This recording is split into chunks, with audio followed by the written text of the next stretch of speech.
Good evening. We're here a little early today. Why do I see myself twice? Why is chat here twice?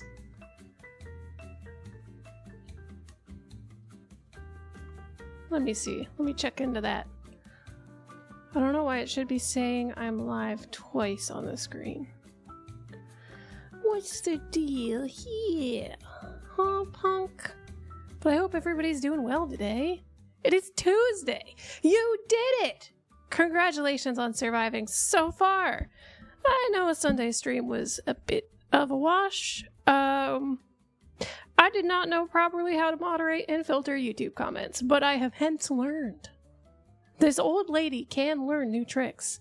But today we have the lovely selections of epidemic sounds because I caved and subscribed again because I'm sick of getting copyright strikes for the music I listen to that says it's royalty free. So here we are. Sometimes you just want to listen to some bossa nova during stream, okay?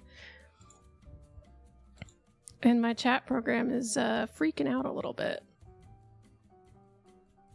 Come on, baby. Oh, it's Tuesday, innit? Steam maintenance. Steam maintenance is getting in the way, innit? I don't know why I was saying in it so much. Let's see. Am I connected twice? Yes, but that's technically multiple different streams. Palatka, welcome! I also love cats. Cats are great. I have a cat. Her name is Lulu, and she's the best. She's a little chaotic. But she's a very good girl. Akmani, hello. Good evening.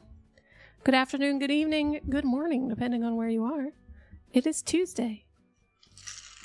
Thanks for making it. I have a nice matcha latte. It's got a lot of matcha in it. I made it a little strong. But I need the caffeine. Your cat Lilith is the best. I mean, I can't argue because I don't know Lilith. My cat Lulu is the best as far as cats that I have met. Okay? I think we all can agree on that. Although I think my friend's cat Gary, who I lived with for a while, would give me a run for my money if his poops weren't so stinky. I used to live with this old cat my friend adopted. And he's a very cuddly, super long hair, floofy boy. But my god, does he drop a nuke when he goes to the potty. And we would have to clean his litter every time, as soon as he went to the bathroom. It was so bad. Also, I'm probably peeking your mics, so I apologize for that. My one friend... oh no, my headphones. Okay. Are we good? Can I hear in both ears? There we go. There we go. Okay. I fixed it. My one friend, what was I gonna say? I totally forgot what I was gonna say because I spaced out. My one friend has two cats, Athena and Potato. My other friend has a cat named Agatha. But who is the name of our character here? This is Granny Aggie. She was brought into the Lands Between after waking up from the bridge table about $500 short and missing maybe a kidney. She's not quite sure. But she woke up in the Lands Between and was set on this grand quest, of which she has paid very little attention to, because she's on a quest of her own. You see, Granny Aggie here, she's a championship baker. She is renowned in her home state of Ohio as not only the Presbyterian community sumo champion of the adult league, but also as one of the best blueberry cobbler bakers at the state fair. Irma Gerd! a YouTube stream. Hey, Reveled. Where are my souls, by the way? Yeah, I figured I'd start early, and I have to apologize, Reveled, because Dark and Darker is having a new season drop with like a major content update today, and a mode that actually might bring the Dark and Darker crew of our Discord back to the game. So I was considering streaming it, but knowing how their patch days for major content tend to go. Oh no, I'm being attacked by a bird. I didn't want to hedge my bets on that for stream today. So I figured I'd just start early, and then if the server's up and friends are around and want to play, we'll play, but that'll be off stream. I may record footage of it just to have it. I also heard that, and I've also said that, but they're also putting in a pirate map, and I like pirates, and they're adding druid wild form to penguins, so you know Nell has to play. So we don't have much of a choice here. We kind of have to play the game, you know? Oh. These guys are gonna kick my booty, aren't they?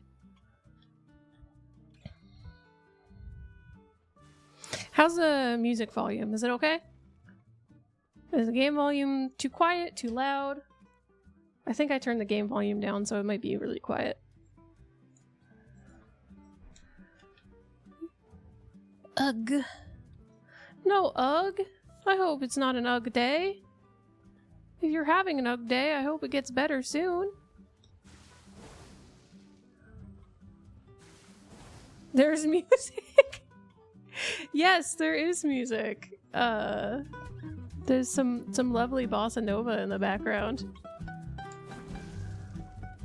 I don't want to Dark and Darker. Yeah, I feel that. It's not that I don't. I feel like they had just changed the game away from what I wanted, but they should be officially adding in a solo self-found game mode, which should make the game more fun. You know? You can only hear me. Why? What's going on?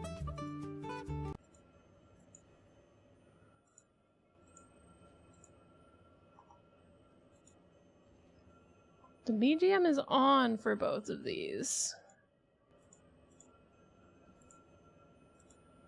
Should be...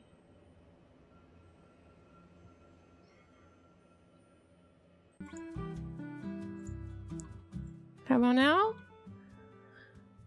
You can hear the music. Okay, Revel's deaf. He's probably got a video playing.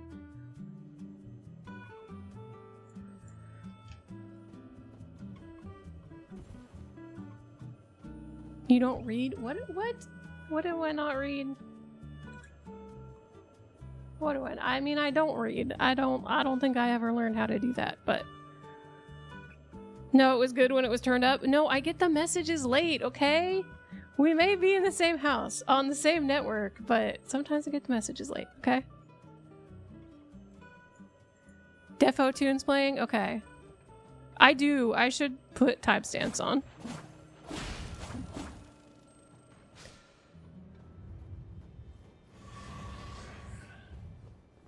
I really should. Hey Levy, how's it going? We're in the cold zone, and I got my butt whooped by something, but like, I'm just gonna crawl around like a coward killing stuff until I can get some souls. And then I think... Oh no, I'm actually past the bell bearing I have unlocked, actually. I mean, if I want to change weapons, I could try out another weapon and get that upgraded. Ow! Oh no, it's a big one! Oh no. Anyway. How's that matcha latte I made you, Revel? Is good? Very strong matcha. That's a lot of matcha I put in there. I think I used like 3 tablespoons of matcha for 2 iced matcha lattes. His drink. I figured you were talking about wanting coffee while we were both dying and wanting to leave work. But I didn't feel like coffee was good so late in the evening, so matcha it is. Although you did remind me that I should make an entire pitcher of Yaupin Yaupin, the only caffeinated beverage native to North America. Yaupin is a species of holly tree. Please don't go eat all holly trees. Did I explore the snowfields? I fought an undead snowbird thing that kicked my ass. So that's mostly where a lot of the ass kicking happened. I was definitely too weak for that. And I meant to backtrack, but I got lost because we were having a rough stream of it on Sunday. We had some trolls in the stream, and that prompted me to actually properly look up how to moderate YouTube streams. So I do suppose I'm working on it, but I need to add it to the default settings for my streams now. But I'm going to need to add unfortunately we can't have politics conversations in chats because there's too many people trying to make trolling of it. Don't eat holly trees! Not all holly trees are safe to drink or eat. Oh no, we both died. They're all gone?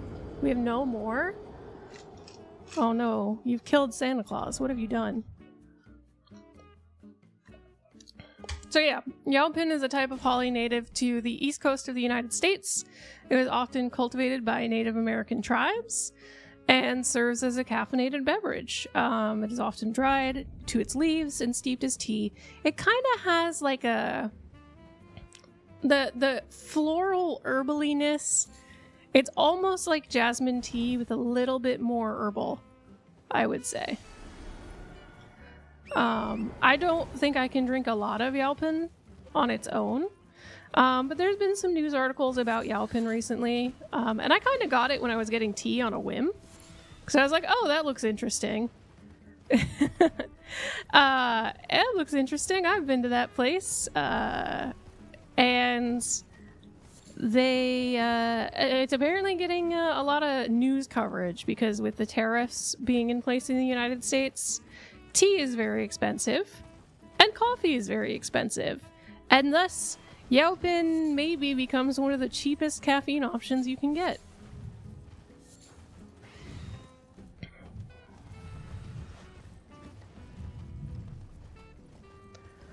Bum, bum, bum, bum, bum, bum, bum, bum.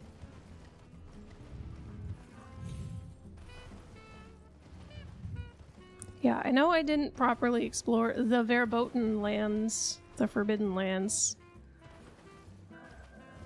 The cheapest caffeine energy is Monster Energy. That's maybe true. Actually, that may not be true anymore, considering aluminum is also tariffed. So, I don't know. Monster Energy canned beverages may not be your cheapest option. Per cup. Knuckles! Hello. We're here this evening to gently lull you to sleep again with the sound of my voice. Because, chat, you guys need to know, Knuckles just comes in here and says hi, and then, like, rags on my playing really poorly. No, I'm kidding. Knuckles is very sweet. Startin, welcome back. Hello. I hope everybody's doing well. Knuckles just comes in here and then it's like, okay, I'm gonna go to bed now. Which is fine. I'm very flattered that if that's the case for anyone. Oh,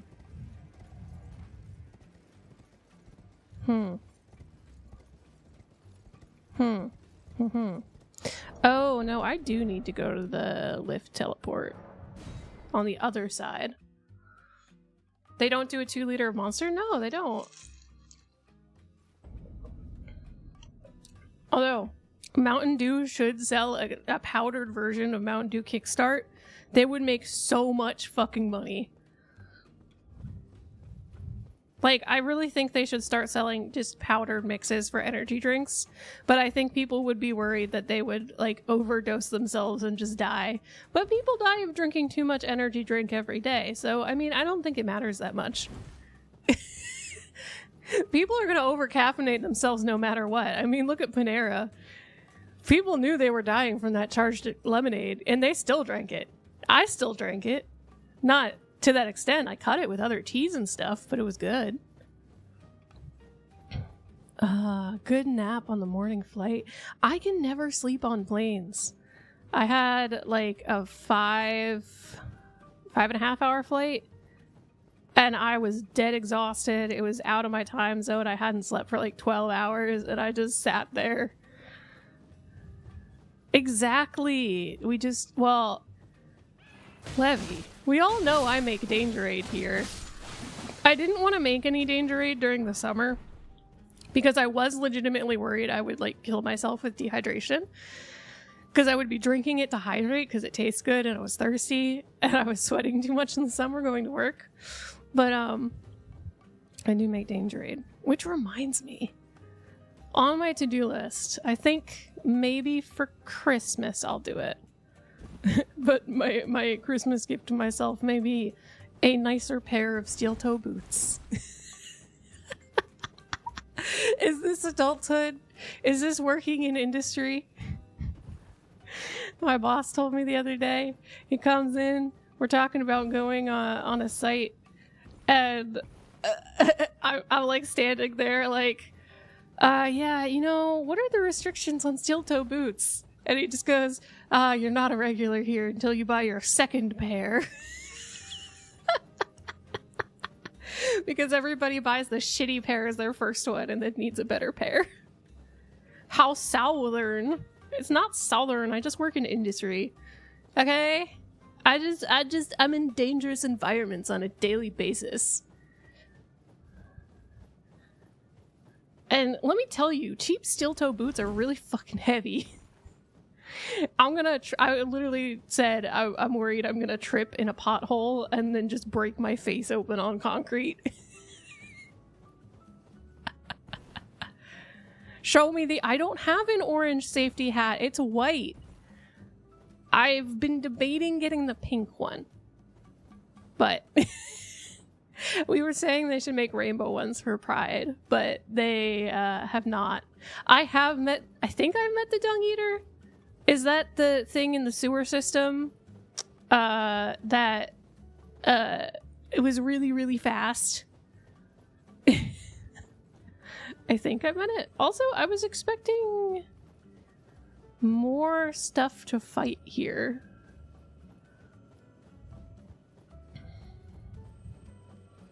It's orange to match. I don't have a high-vis vest. That's not a requirement.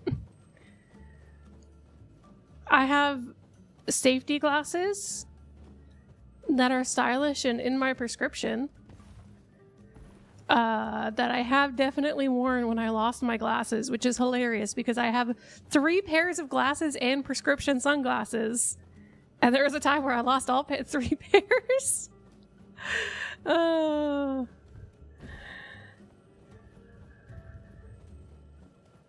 Definitely not the literal calm before the storm. Okay, but like, I already beat that boss. I already did that. It wasn't super hard. I don't know where I'm headed, Star. I don't know where we're going today. I went to the Frost Mountain, Frost Giant area, and I was getting my ass handed to me. So I feel like I needed to go back and farm up some more souls. Maybe?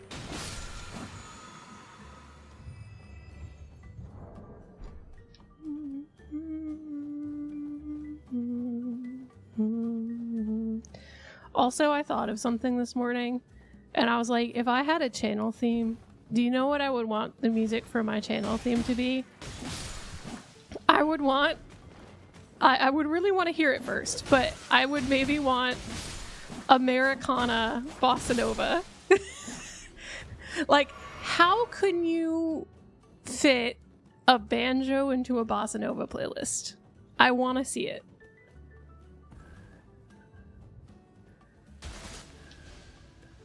Oh no. Fuck!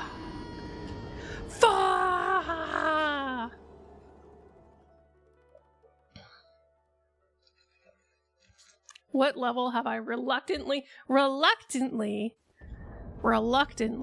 at level 94. And our weapon is plus 21.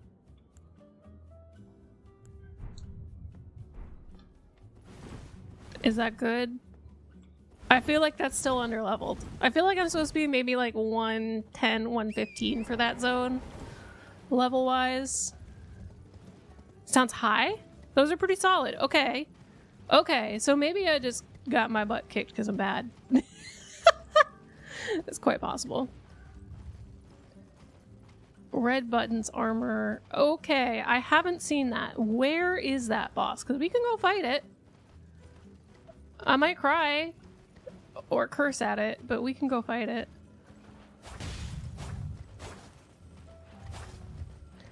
Come at me, you twerp. You know, I was gonna laugh really hard if, like, it would be such a boss move to make those little guys the giants in the land of giants. I'm just saying. It's just a suggestion. 134. Okay. I mean, it's only 20 levels. How far off could that be? Actually, sorry, 30 levels. I'm 94 right now.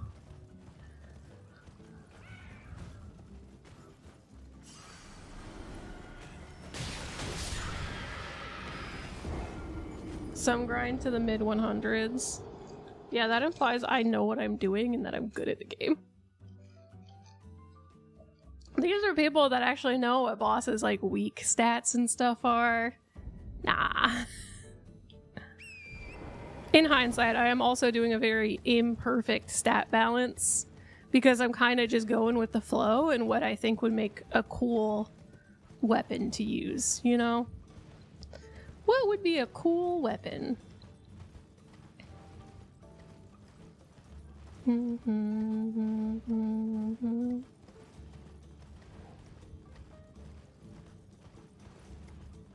A corpse-ridden rune. Ooh. In the round table hold. Oh, okay. Huh. Okay, that sounds metal as hell, so we may go check that out.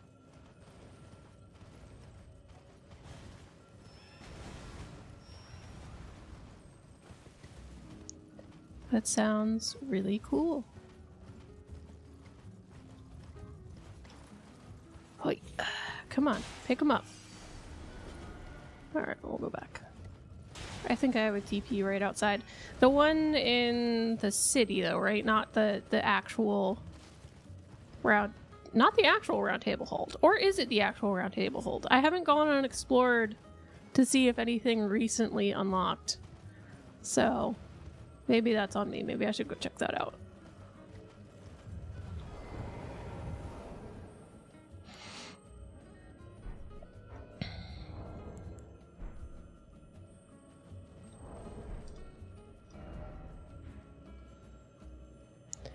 You're gonna try stat scaling weapon. Using weapon arts, you're likely vigor, endurance, mind, dex, strength, and 1 faith int arcane. Yeah, my spread is pretty yucky. So, I mean, if we did want to... I'm trying to think where the actual... What's with the blue circles? Something.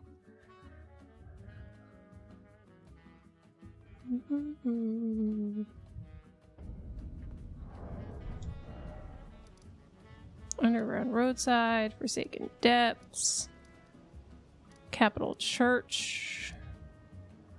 I don't think it's the Capitol Church. Maybe it is. Yo, Goku, what's up? Welcome in. It's Tuesday, my dude. Pure strength, Unga Bunga. Just wants endurance strength. Yeah. Oh, yeah, that makes sense. Okay, yeah, that makes more sense. I do feel like the scaling is worse. I mean, we could... because I do have I haven't re-attributed any of my stats ever. Now, do you have to pay the soul tax again if you do that? I know it takes, what, larval tears? I think? Maybe. Revel plays Splitgate. Right now I'm streaming Elden Ring because I'm waiting for the patch for Dark and Darker to be done. But does it still cost the souls again to do that?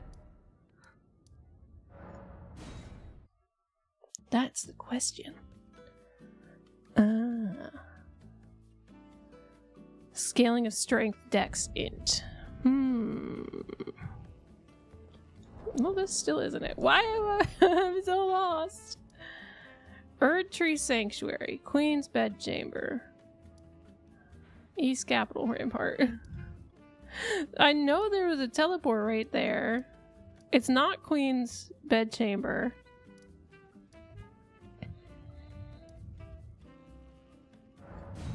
I don't think it's Erd Tree Sanctuary, but maybe it is. Respec lets you reallocate everything. Oh, nice. Revo plays Splitgate. Goku in chat wants me to play Splitgate.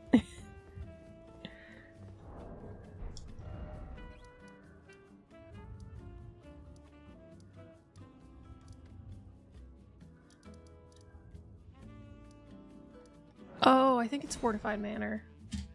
Begone, bot.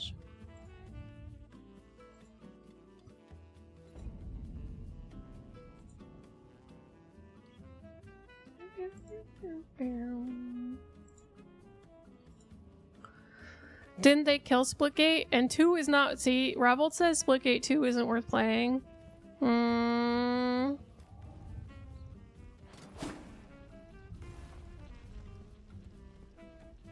Alright, so this should be right outside of Round Table Hold.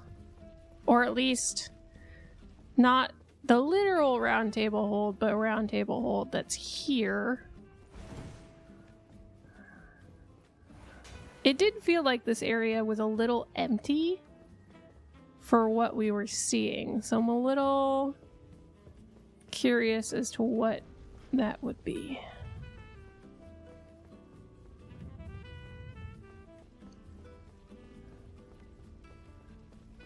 Yeah, so this was these jerks unrevealed between Atlas and Mountaintop. Yeah. You gotta... Rabbit holes? What are those? What are these things? I don't know. What's a rabbit hole? What is that?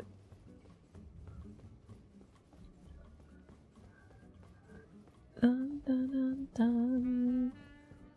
Dun, dun, dun, dun, dun, dun. Dun, dun, dun, dun, dun. Ah, stuck on a boss. What boss are you stuck on? I don't care about spoiler names for titles because I don't pay attention to the lore anyway.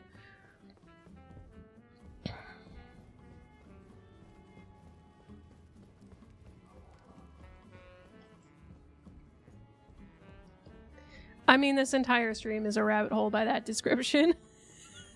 What am I, if not forever lost and confused in my own stream? Okay, I thought it was like a special term. Okay, I thought it was a gamer term for something. You don't gotta be so serious. Okay, so we could check out there.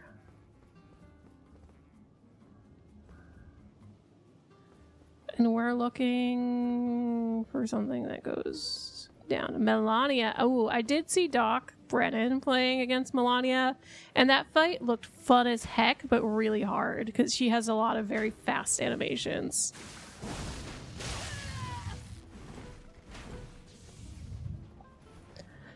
Babes, we're always going down a rabbit hole.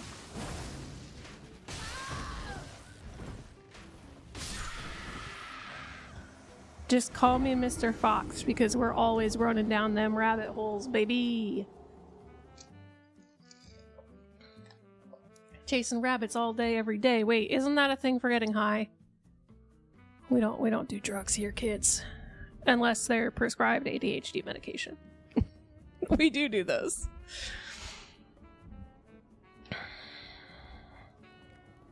It's just a training simulator for the DLC bosses. We do, and caffeine. Oh yeah, no, Merlin, we were just talking about making more Danger Aid.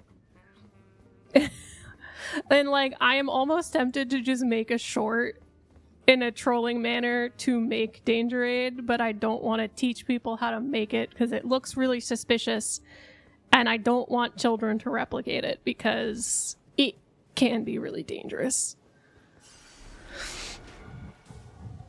I don't want children to see a streamer making Danger Aid and think it's cool and then make it and then do that. Only adults can think it's cool. Children yearn for heart failure. No! I don't want the children to yearn for heart failure. I want them to yearn for good grades and a successful life and good mental health and financial stability. Is that so much? It's but a flesh wound. See, it didn't even hit me. It just went through my hair. It just went through my hair. It's fine. Doctor, I'm fine. There's nothing wrong here.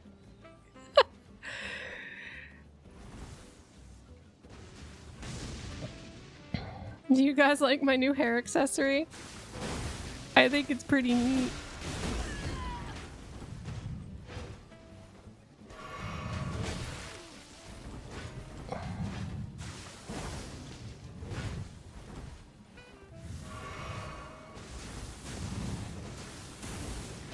This one double taps. I recall that. Ow. No. ¿Cómo estás? Estoy bien. ¿Aquí? Wait, that's not... I'm French. I am French translating. ¿Cómo ça va? Ça va bien? ¿Y tú? Ça va? Ça va, ça va. Ça va. Aki, yeah, I realized Aki meant here really quickly. I was like, wait, that's wrong. Guys, I took French in high school. I took French. Les poissons.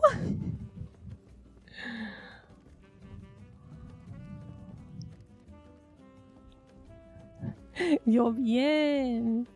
Bien, bien.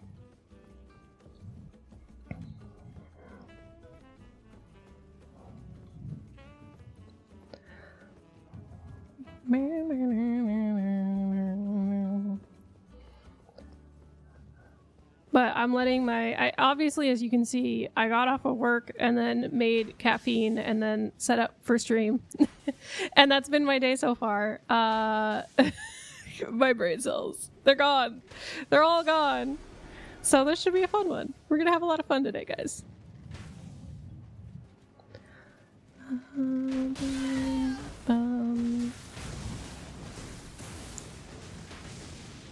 Legend of Zelda is the child version of Elden Ring. Ooh, interesting. I feel like... there was something Elden Ring reminded me of earlier. But I feel like Souls games in general were for people that were like, hey, we really like just the boss fights in RPGs, make them harder. Veli, welcome in. Is it Velithra or Veli or Elithra? What would you like to be called? Good evening. I hope you're doing well. It is Tuesday, and congratulations on surviving this far, because we're clearly dying a lot. Alex, welcome in, welcome in. Psh, Lady Aqwah. Psh, psh. I ain't no lady. I ain't no highborn lady. Velithra? I'm gonna say it like I say my D&D character names. Velithra. Velithra of the Twitch chat. First of their name. Their name! First of their name. Veli. Well, thank you very much. I should really pay attention.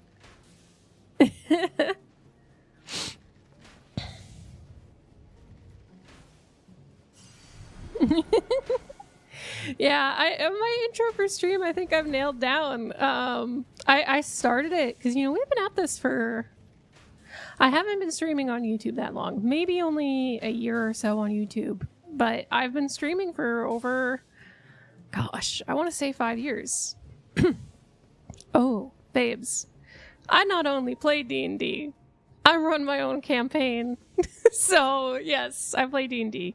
I tend to do it off of stream because D&D is one of those things that you need a very specific group of people to do it as, like, content.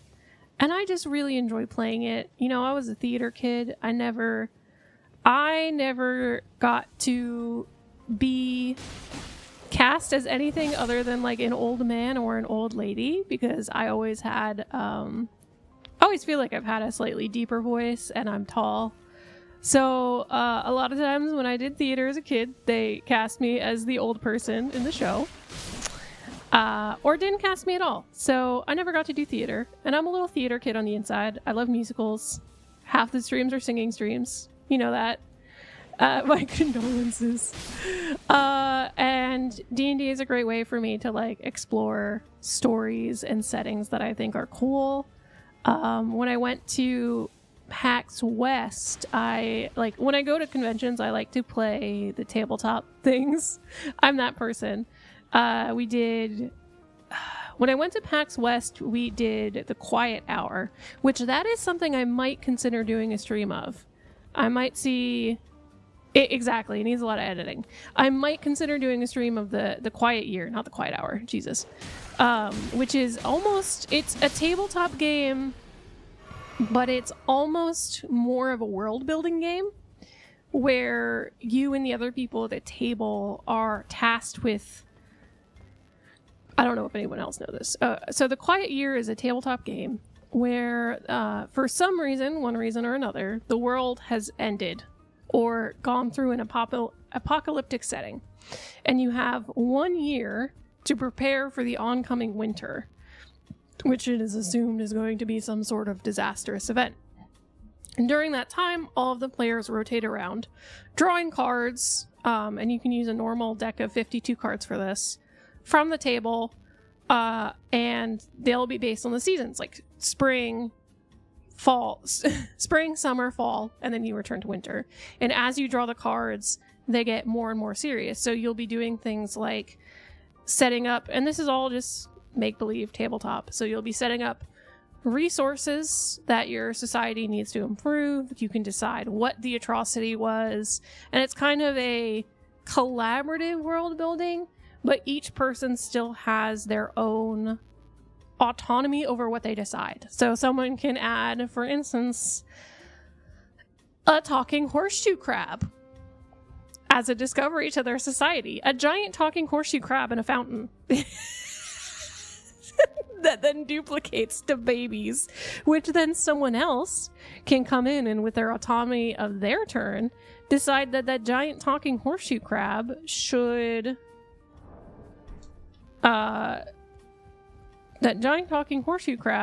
indeed be used to generate power by walking on a treadmill for the society. So collaborative world building is really fun and I recommend it, but that is one of the things I would say maybe we could do on stream, because it's like a one-off 3 to 4 hour thing depending on how long you take. And it's a really... You found me versus the Advantress D&D channel? Guys, I'm a big fan of Advantress. I'm a big fan of Advantress. Guys. Oh man, you have no idea. I have a drawing of sexy Torbeck on my sketchbook right now. I am a big fan of the Advantress channel. Wait, what? Was it one of the drawings I posted? What? What the heck? I mean, I sent in a drawing of one of the characters. I don't want to spoil it for anyone, but there's a really fun character in the Witchlight campaign that I thought was such a little baby, a little dude, and he just looked like that little guy looking up at you with the big eyes. And I drew that one day, and I was like, yeah. So they get me through work days quite a bit, and I really appreciate their content and their work. And I also feel like I might have met Mikey in person before this at some point, but I don't know. It could just be a weird Mandela effect where one of the people I played D&D with in my life, because I did a lot of like drop-in D&D stuff, and there was a group that I was in, I don't recall if it was in high school or college.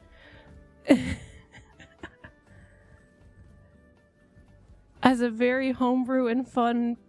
What? What? Huh?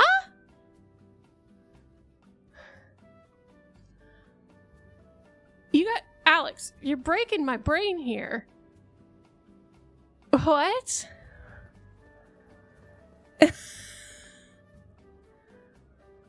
Huh? Have I accidentally ended up on the Dungeons and Dragons fans tabletop RPG content without making tabletop RPG content because I just talk about tabletop RPG content so much?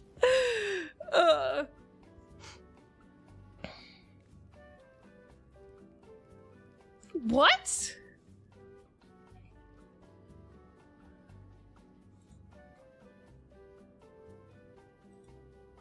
Mace? Guys. What?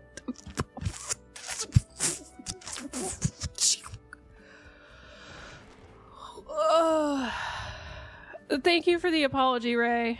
Don't do it again, otherwise we'll just keep banning. But thank you, I do appreciate the apology. Guys, you've broken my brain. Like... What the hell? Yeah, okay. Well, I guess since we're talking about tabletop, while I try and figure out where the hell I'm going,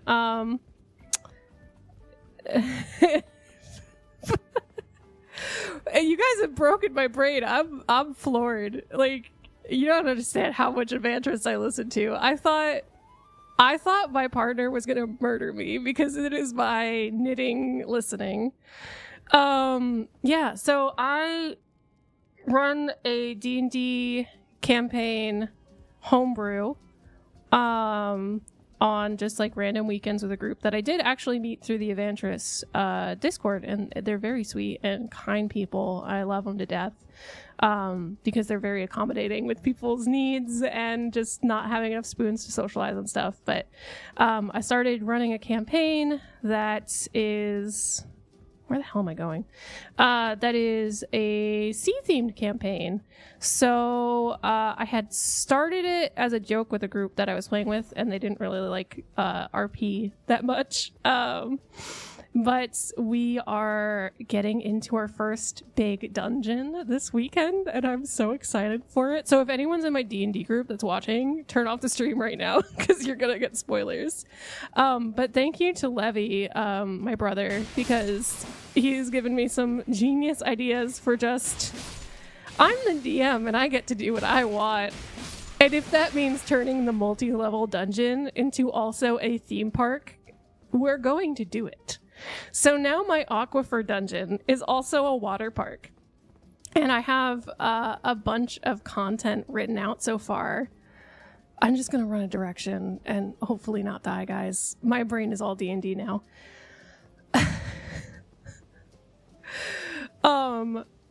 Yeah, so I'm going to probably be running a tabletop campaign, not tabletop, but I'm going to be running a dungeon that's going to run a couple of levels. And I have this whole thing set up where they're going to run into, they're in the aquifer right now, and they're in the entrance area where we ended.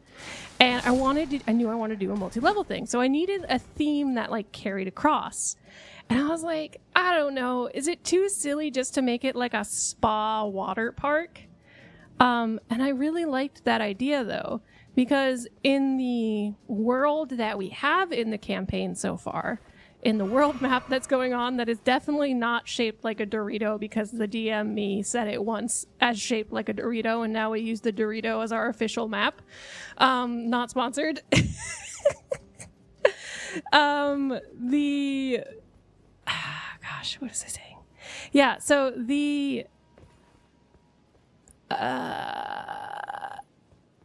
it's going to be like a spa water park thing, and the players are going to turn on the lights and they're going to hear, like, you know, your Roman bathhouse-esque, the water rushes in against the stone, and you see Dungeon Master's Guide to Resort Vacations. The water rushes in against the stone, and you see your party come across what was I gonna have? So there's gonna be a little inlay as the water rushes in through the grate ahead of you, and your party feels a cool rush of water across your feet as it begins to fill, and the gate slowly rises. And as the gate rises and you walk through the gate, you hear the clinking and clunking of metal crunching against each other, old creaky pipes with water rushing through them. And it becomes apparent quite quickly that the aquifer that you are in is not just one generation of technology, but multiple generations built up upon each other.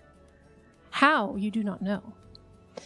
And as you realize that there is more technology to this area as you see, a glow begins to illuminate down the hallway, slowly reaching towards you. And in that glow, you see a dark figure. Slowly, it moves towards you as you hear a deep, creaking, aching noise. And it clunks farther and farther until the lights finally catch up to meet in between you two.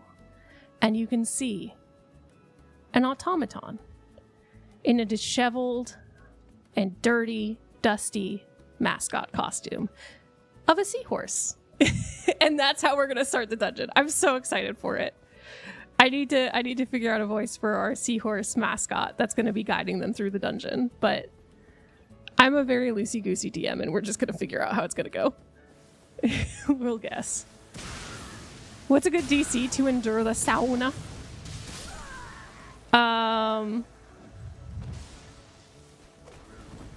I mean, I think my party would be fine. They're all pretty... We have 2 players that are pretty high constitution. And... yeah. I think it would be fine.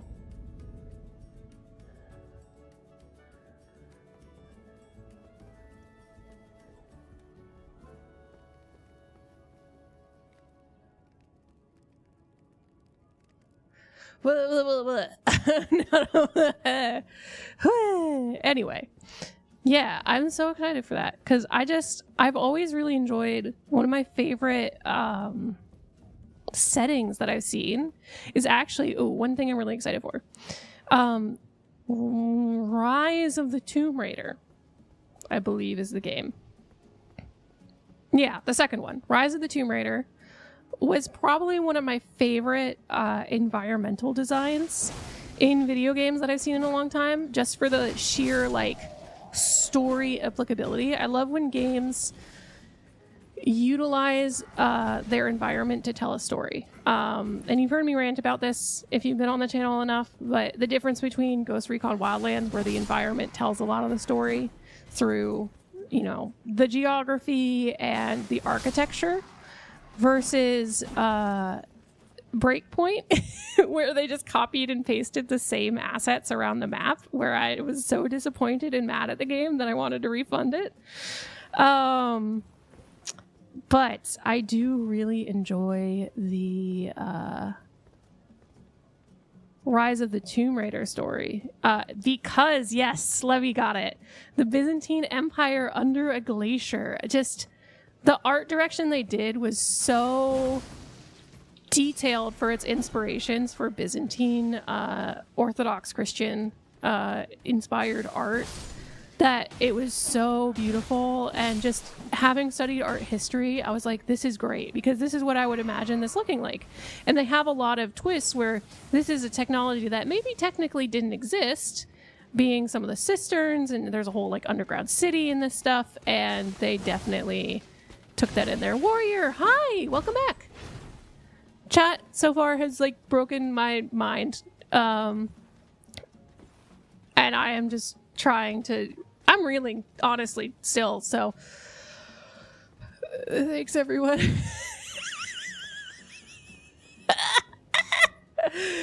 But yes, as far as tabletop stuff on stream goes, I would really love to do, I need to get maybe I'll get the rats to join in. Merlin might be interested. I've tried to do D&D with the rats before, and it's very hard to get a schedule with the Ratterday group. I haven't been able to join them for a while. And they are great. But I need to find folks that would be interested in doing the Quiet Year, because it's such a good game for a 4-hour TTRPG session. I've also run, I will say, if you want to do tabletop that's good for people that are new to tabletop, that don't necessarily want to get like all sweaty RP and just want to have a fun time. People will always say like start with one-shots, and that's correct, but I also think having one-shots with a very clear theme helps. Even in a group that I play with that are experienced D&D players that have been playing for years. Have you heard about the Dark and Darker new trailer? I have. Actually, I started stream earlier today so that I can be available if the game, by some miracle, actually goes up on time. Because Dark and Darker does not tend to go live with its patches on time, but the patch should be done, started at 3, should be done around 7 p.m. in theory. So I would give it until 8 p.m. to be stable. But I didn't want to wait until 8 to stream because I work tomorrow. So, yeah.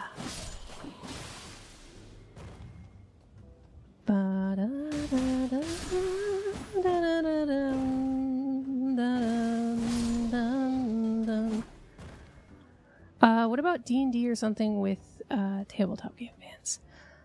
I would consider it, but I would probably want to do a more like game show. Also, fans.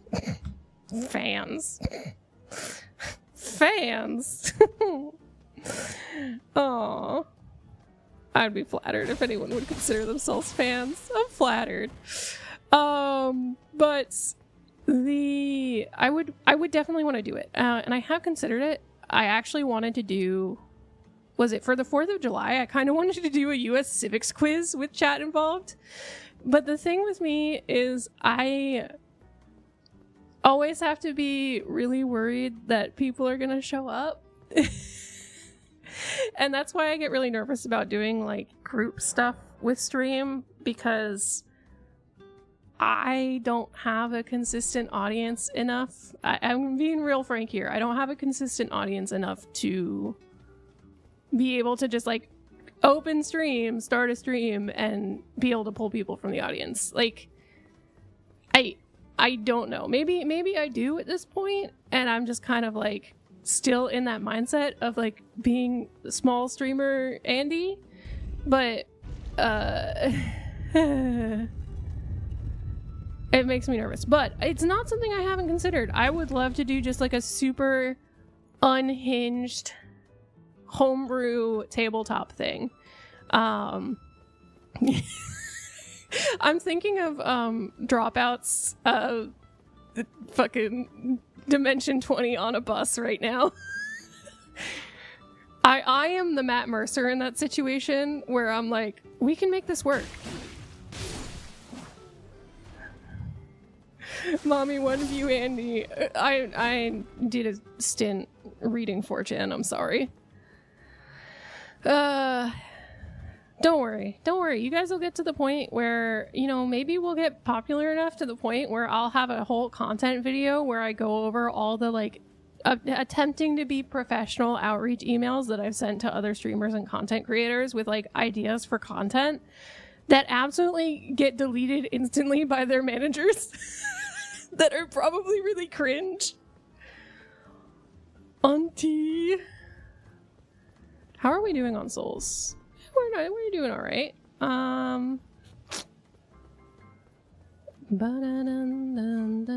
What do we have weapon-wise? So don't worry, I have a whole host of those, and we can do like a highlights of the unseen cringe that Aqwah has gone through in the years.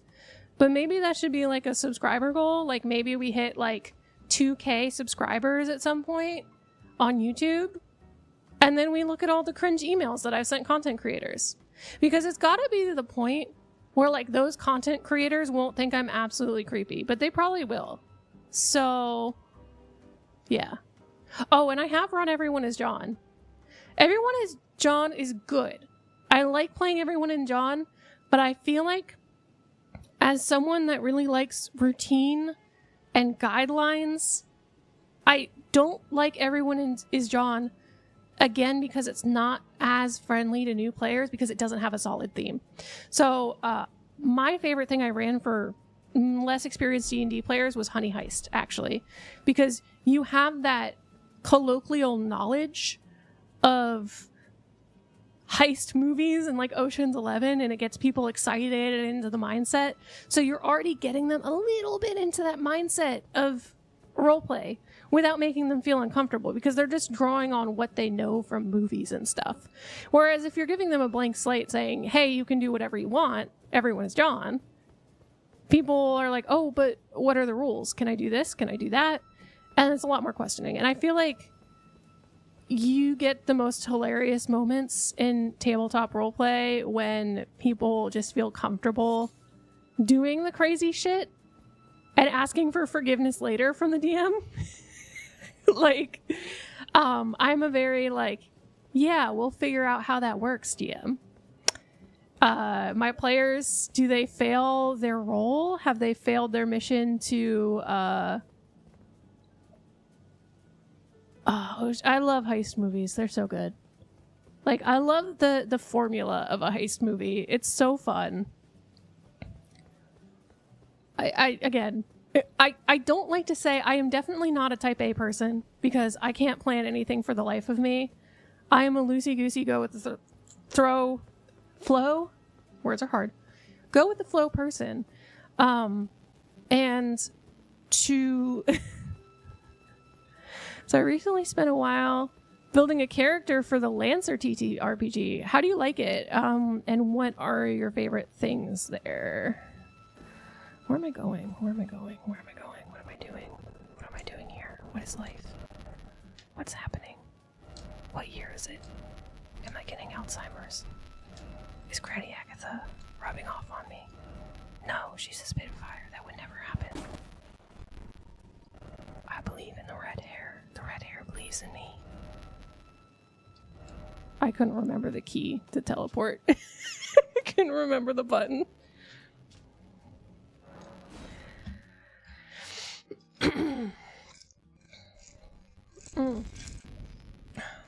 But yeah, I guess I can mention the RP systems are pretty relaxed. That's good. Yeah. I feel like as far as alternate TTRPG settings go, I haven't really tried out a lot that has like its own rule system that's more in depth. I do maybe want to do Lasers versus Feelings. Found it. What'd you find? What'd you find, Alex? What'd you find, boy? I don't know why I said that like I'm talking to like a cat or a dog. Oh boy. Oh boy, oh boy. Darkwick's knitting. My baby is knitting. I love knitting. I love knitting while I play D&D. It's so relaxing. Actually, during my last D&D session, I did a whole ass lino cut while I was doing it. Like, and also that's totally a thing that I think DMs should say when they start DMing. And I actually want to reiterate that. Is that I got ADHD. You got ADHD. We all got some kind of ADHD. Life happens. And it's kind of hard to pay attention for like that whole chunk of time, you know? Wait, is this the guy? Is this the guy? You have felt the clock and smell it. Apparently, Mark was a brief goer and trapped in this. I can kill you in the pox. So I kill him? I can't fight. You gotta kill the corporal flesh. The Gale key. How do I get to the Gale? It's the Poo Poo Man. I like how the thing that notified me that this was the right person was not the warts, but the pile of bodies. Hey, I recognize that pile of bodies. Hey, I remember. Oh yes, COVID is definitely coming back. I had it recently, and I can clarify what it feels like. It feels like the first 1 or 2 days, it feels like you have really, really bad allergies. It feels like your eyes are watering like crazy. Your throat is just kind of like scratchy, itchy. And maybe you have a little cough. And then you start to have extreme fatigue, just exhausted fatigue. Maybe you just feel worn out. And you pass out for like hours at a time. And then you get hot and cold sweats. And extreme fatigue. And maybe some nausea. And then you start coughing and hacking. And getting congested. With extreme fatigue. And hot and cold sweats. And then you just get tired. And then you start feeling a little better. You need to wear crimson stuff. Crimson stuff. 6, 12, 5, 6. Do I have anything crimson? I mean red.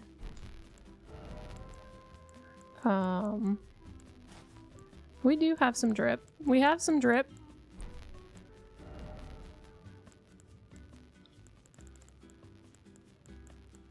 Yeah, yeah. Do I have red boots? Is my fashion souls good? I mean, he just gave me the jail key. Trapped in the sewer below. Is that the sewer below in here, or is that the sewer below in the city? Trapped in the sewer below. Go south, my friend. You must fight my corporeal body. Bum, bum, bum, bum, bum, bum, bum, bum. But Mace, if you're ever watching the streams, feel free to put me in as an evil villain and start a stress video. I'd be super honored. Put me in, coach. I didn't say that. No. I mean, I did, but I stand by it.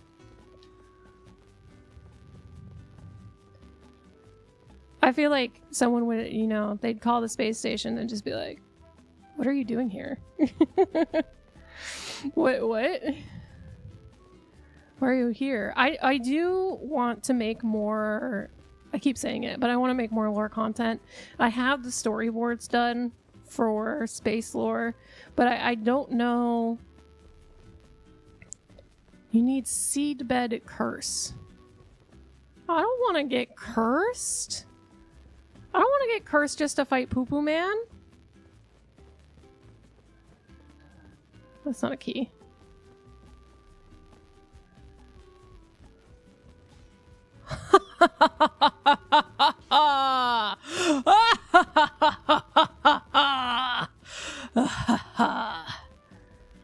Is this what you wanted? Is this the evil Aqwah that you wanted in the end?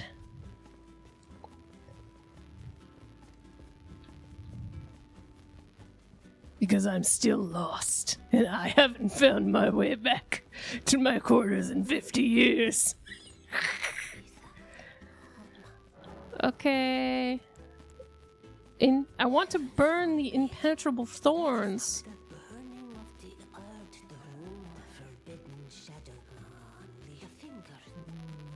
They would never know.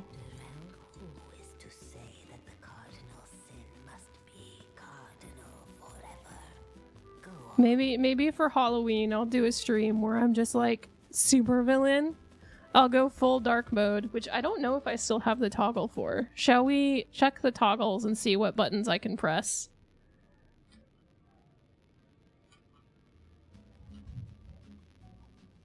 I love your voice.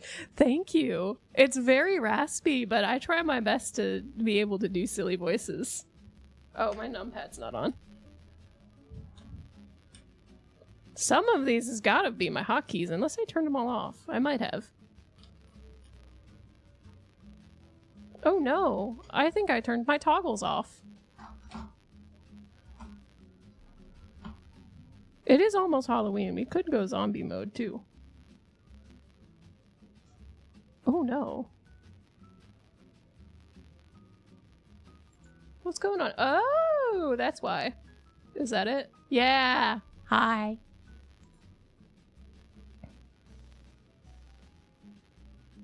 We're color changing here.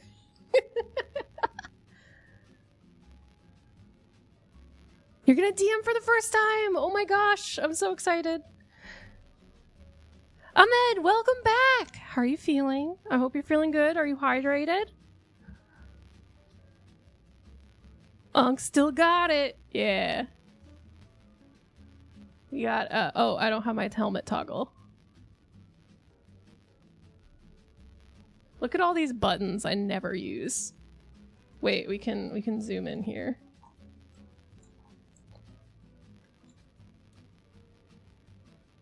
Wink. Wink. I'm not good at winking.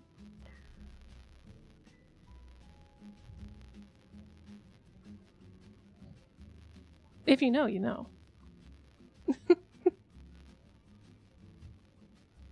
We have sharding gun mode.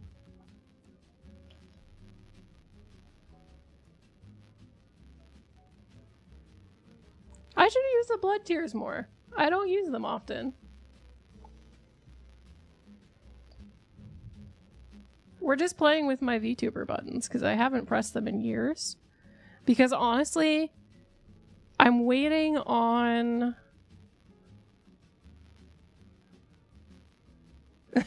Gremlin mode. Fuck, go back. I haven't used that in a while. But that takes a lot to update. Boop, boop, boop. Bat. Okay, let's go back. Am I good? I'm here. All right. So, yeah, I don't want to go out of my way to fight that dude, though. Anky mood. Anky.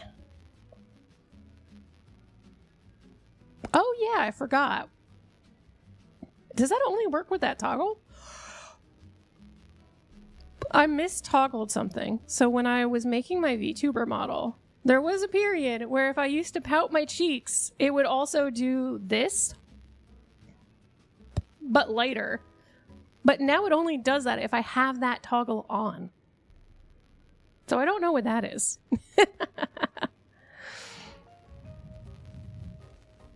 I kind of miss it. It was really good. But also, like, my pouting emote is meh. I should go back and re-rig it, but I'm a one-woman show here. There's only so much I can do. Upgrades, people. Upgrades. I was gonna see if I can upgrade my weapon.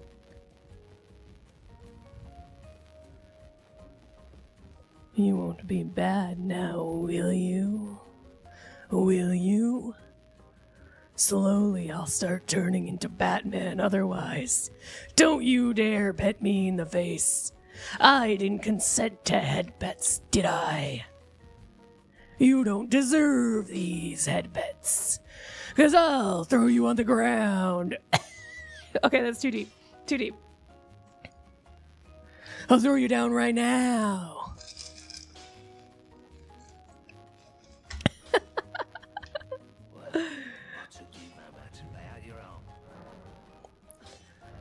Okay, so we need smithing stone 8's there. Okay, now you can have your headpads. You can have them now. I want 9's. Oh man, we need so many smithing stones. Also, I don't have any other twin blades. Wait, this is a B dex? Oh shit, should we go back to the halberd? That's kind of goated. That's a B dex already. And that's only upgraded to plus 14? That's pretty good.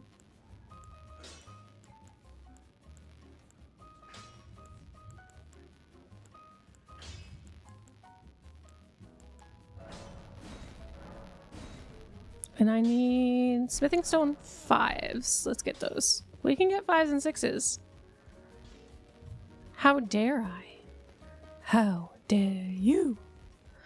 How dare you come into this place and try to touch this digital icon? I can't believe you would do such a thing. Do I just need 6s or are they 5s? Do I have 18? No, I can buy 18. How many do I have?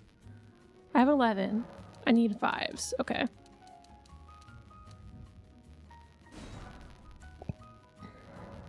I'll just buy a couple more of those. Oh, I hope I don't need somber smithing stones. I didn't check that. Uh-oh. I went the wrong way. Man, I really gotta get... I gotta order whatever that throat coat stuff is that everybody's like, oh my god, it's so good for when you talk a lot. I gotta get that, because I lose my voice so easily. Ah! Oh fuck, I'm still in Discord!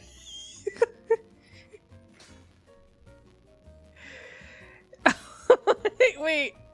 Okay, that didn't come through.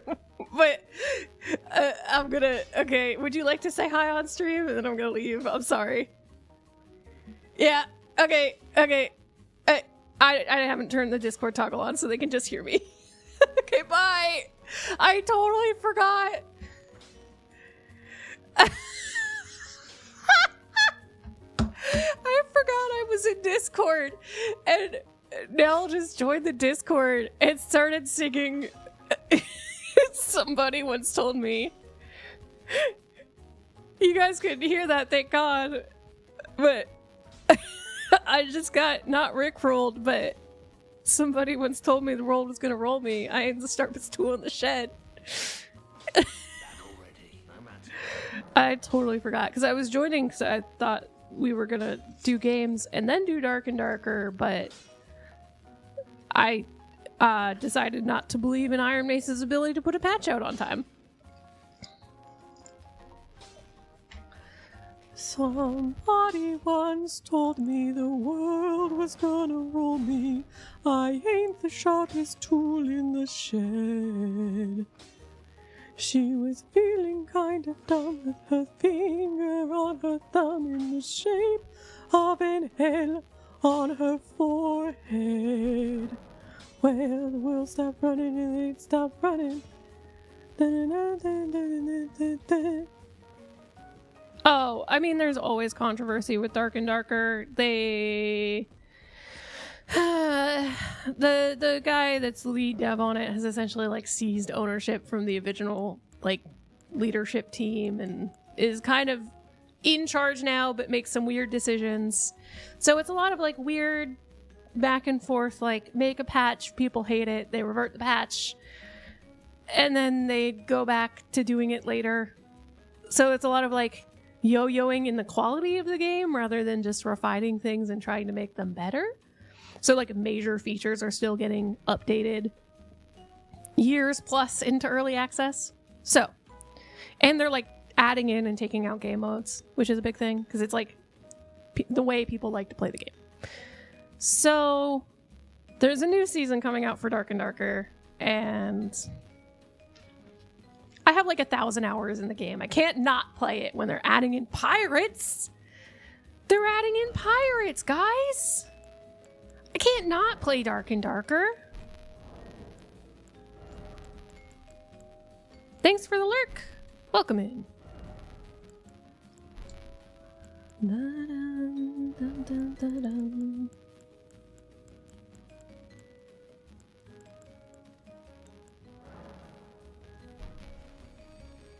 You know, I didn't check how many runes that was. That's probably overkill. Wait, people like to play this game? Yeah. Crazy, right? Pirates! Oh my god. Oh my god. That sounds so cute. So I did a whole phase of my life where I drew like Redwall-esque rats in like medieval D&D armor. And now I'm just like, did I mention I like Evantress's work? Uprooted is just like, it sent me back years to that phase of my life where I was like, they're just a little guy causing horrible war crimes. Give them the snacks. Give them all your money. Let them destroy your society. They're just a cute little guy. Let them do it.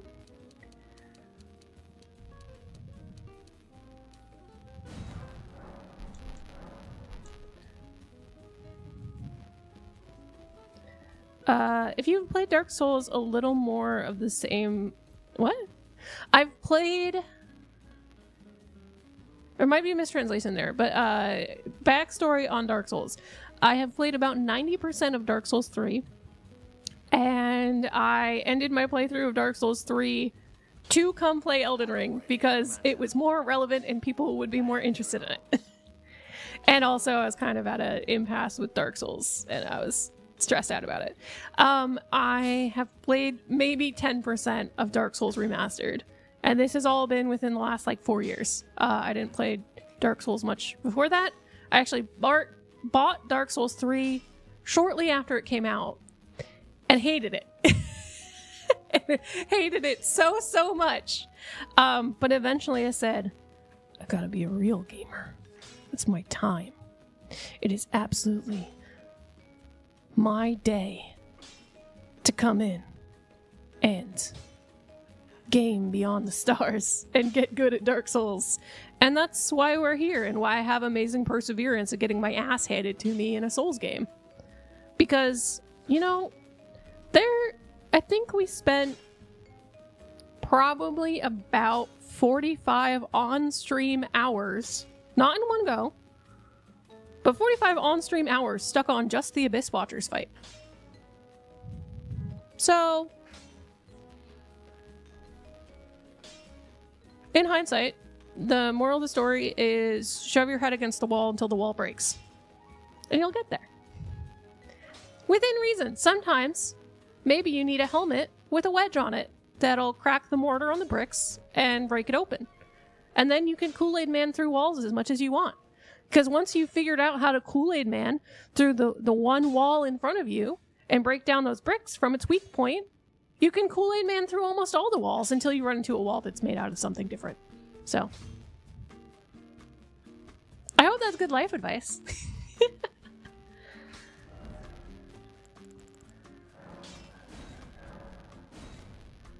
What do you still want?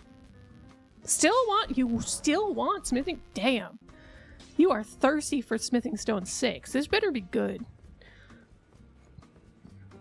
Does that work with European brick walls? I don't know. Are they using mortar or are they using Roman concrete? If it's Roman concrete, maybe not unless you use something that dissolves lye. You know, you gotta get like a sprayer thing of like lye dissolving spray in front of it, or limestone.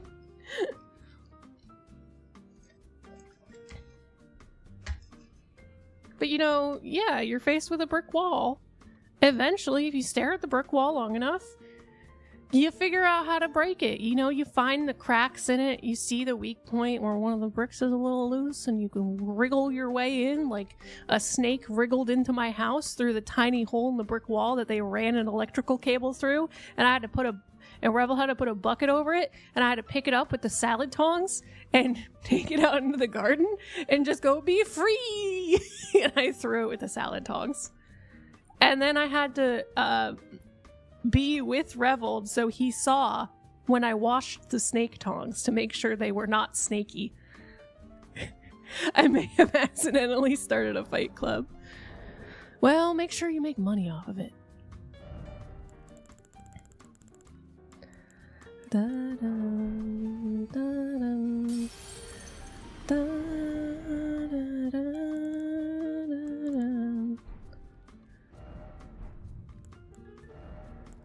Ba-dum, da-dum, da-dum. Ba-dum, da-dum, da-dum. Da-dum, dum, dum, dum, dum.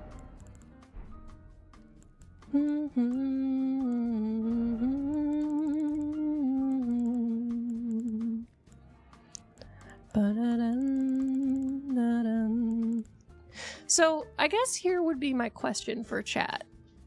Content related. I always do want to... Morax, hello, hi, welcome in. It is Tuesday. You've made it so far. Congratulations on surviving. Good job. So my question for chat would be, if I were to do more like a longer form story content in the line of, if you're familiar, we do have a series of shorts that are kind of reports into base about the happenings of my command at the station. Would you want to see more in that short form format with the same thing?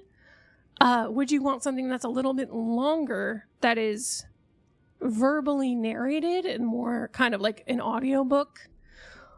Or would you prefer something visual that is not audio narrated? It would take longer, but it would be illustrated by me. So that's kind of where I'm at as far as creating more lore content. I don't know if I want to do like shorts format because that's probably the most accessible to me. But it's kind of harder to follow. Long videos in a playlist. Okay. Yeah. Okay. Because here's the thing. I like sci-fi. But I don't like any sci-fi that I haven't thought of. I'm very picky with my sci-fi because I feel like the very serious sci-fi, like, what am I thinking? More serious sci-fi kind of like... Oh my god. I'm thinking Splitgate in my head. Spacegate. Like Spacegate. Oh my god. I've watched so much sci-fi shows because my parents love sci-fi. I mean, I like Star Trek, but I always appreciated it when they have levity moments. I think my favorite sci-fi is probably actually Hitchhiker's Guide to the Galaxy-esque stuff, where it's more of a comedy sci-fi. It's Commander Aqwah. It's me. It's Commander Aqwah. Hi. Hi, Morax. Welcome in. Shorts are good for clout, but not in terms of growth. I mean, shorts grew the channel a good bit, but not from the story-based content. It was more me dogging on Ghost Recon Wildlands. Or, honestly, some of my best performing shorts were the ones where I had popular, unpopular opinions about RGB lights on computers, which is that I think RGB lights suck ass. And there's no goddamn reason why RGB lights should be in your keyboard. Or your mouse. Or your RAM. Just give me a beige computer, okay? Give me a beige computer and let me appreciate the beauty of molded, high-functioning ABS plastic and the sound of click-clacks of nice switches. Oh, so good. Yeah, yeah. And I mean, so when I originally did the shorts for lore content, YouTube Shorts was limited to 1 minute videos. I believe they have, and not 1 minute, it was like 60 seconds. Actually, lol, we mean like 59.5 seconds maximum. Which is not a lot of time when you're trying to tell a story. So even breaking up the stories. Taco, welcome back. What's your favorite kind of taco? Taco channel.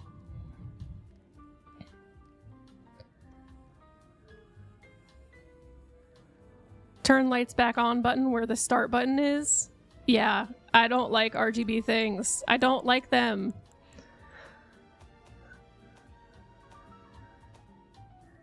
I have a keyboard that looks like it came off of a Windows. I intentionally bought a mechanical keyboard that looks like it came off of a Windows 95 computer. If anyone wants to look up, because I got into mechanical keyboards over the last year, this is the keyboard I used for many years, but it does not have moddable switches. So it just has, I think, like cherry silvers in them. And it is a Leopoldo standard full-size keyboard. And it's like grayish, gray tan. And then I swapped out a couple of keys to be pink. And I put felt on the bottom of it, and I taped the inside. And I did the best I could to make it a good keyboard. But it's a little too sensitive for gaming. Because I'll accidentally just like rest my finger on it and I will skip 5 turns in Baldur's Gate 3 and my friend will get very mad at me because I'll have skipped my entire turn on a 15-minute long fight so far in tactician mode and we'll have to restart everything because I skipped my turn by putting my hand on the space button. So I actually have a 108 key keyboard that I made last year that I just got like the keyboard base for. And it has hot swap switches in it. So I put some, I think they were called like pandas or something in them, but they're a very thocky key and I really, really like them, but the keyboard stopped working. I got it. It was like a cheap keyboard base from AliExpress and it just does not connect to my computer at all. It'll connect to Revold's computer. It'll connect to other devices, will not connect to my computer. I have tried everything in the world to fix it. Reset all of my USB things, reset my Bluetooth things. It's a nightmare. So eventually I just said, screw it. I'm getting a different base.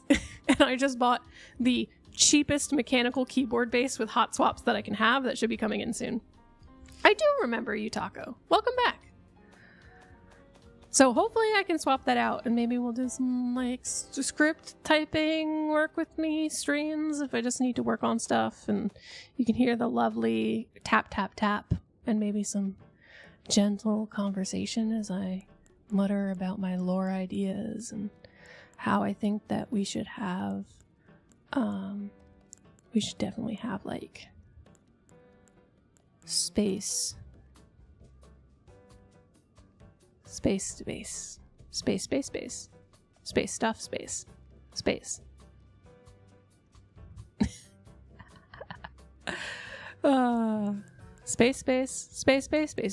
This is what sci-fi sounds like to me sometimes. Space. Because I feel like the thing is, if you live in a sci-fi world, this is me staring at my inventory wondering why can't I find my runes because I'm in the item crafting screen.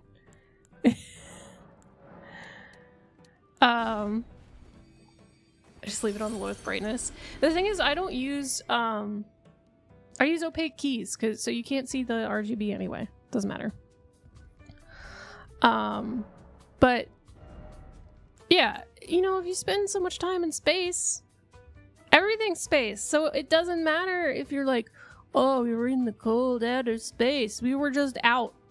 We're just out. You know, sometimes you just go for a walk and you float away.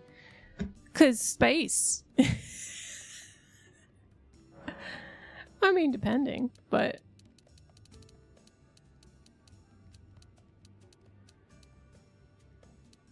Because I was thinking of like space settings and the things the crossovers I would enjoy in a sci-fi setting would be like the genre of heist and noir. I always enjoy noir and heist crossovers with sci-fi settings. Those are always fun. I think I just enjoy a heist in like any setting. Again, seeing how the spin on the formula goes. It's probably why I also read like every supernatural vampire or romance novel known to existence, no matter how bad it was, because I like seeing how they change the genre and tell the story that's pretty much the same story.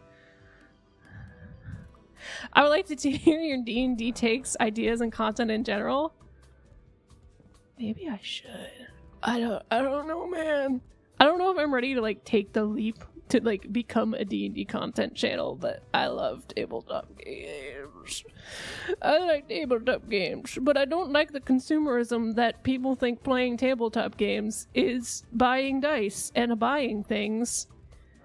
It's not. It's just playing make-believe with your friends. Oh, I have a story. Oh my god, guys, I have a story. You're getting ready to DM for the first time? Oh my god, we have 2 people in chat that are getting ready to DM. I hit not interest on so many TikToks about dice, yeah. I have like a handful of dice. They roll like shit 95% of the time, but I refuse to buy more. The only dice I have bought recently is a set of semi-transparent dice while I was on vacation.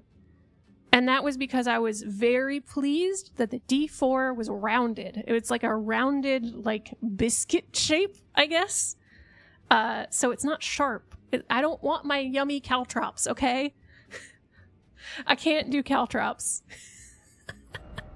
Okay, I think we got the smithing stones we need. You can always DM me, Dunkel. I've been DMing on and off for a couple of years. It's not too hard. Honestly, at the end of the day, it's a lot of saying yes to your party and trying to find... As I get older and I DM more, I find that DMing is a lot more about figuring out ways to get your party invested in what's going on rather than telling them what happens, right? They get to decide what happens. They're deciding how they are taking their character into the world and how they are perceiving the world. You are more so just kind of saying like, okay, this is what you perceive, or I mean, you do kind of tell them what happens, but some people worry about, like, when I first had a campaign, I used to be like, oh, what if my players don't do what I planned and the whole campaign goes out the window, right? Don't worry, buddy. The secret about being a DM, there's no way the whole campaign can go out the window. There were never any other paths except forward. There were never any other paths except forward. Sometimes we may make pit stops and separate routes, but it all leads to forward in the end. You have to be good at thinking non-linearly. So I particularly think that DMs with ADHD make great DMs. That's my hot take. Because you have to be able to consider multiple options and routes and pick out what the important elements are. So I'll go into planning a session and I'll say, okay, here are the characters I want you to meet in the session. Here is a general like vibe that I want my players to have. And I may write like a paragraph of text just kind of giving the detail on that for like the setup or something to like sink them into the session and get them invested. Another thing I'll try to do is include some kind of interaction. It doesn't have to be every session, but interactions that invite your players to say stuff in character about their character. So I think I talked about this previously, but on one of the sessions we did, they were on a pirate ship that has kind of like room of requirement style rooms. It has these rooms that mold to the needs of the people entering it.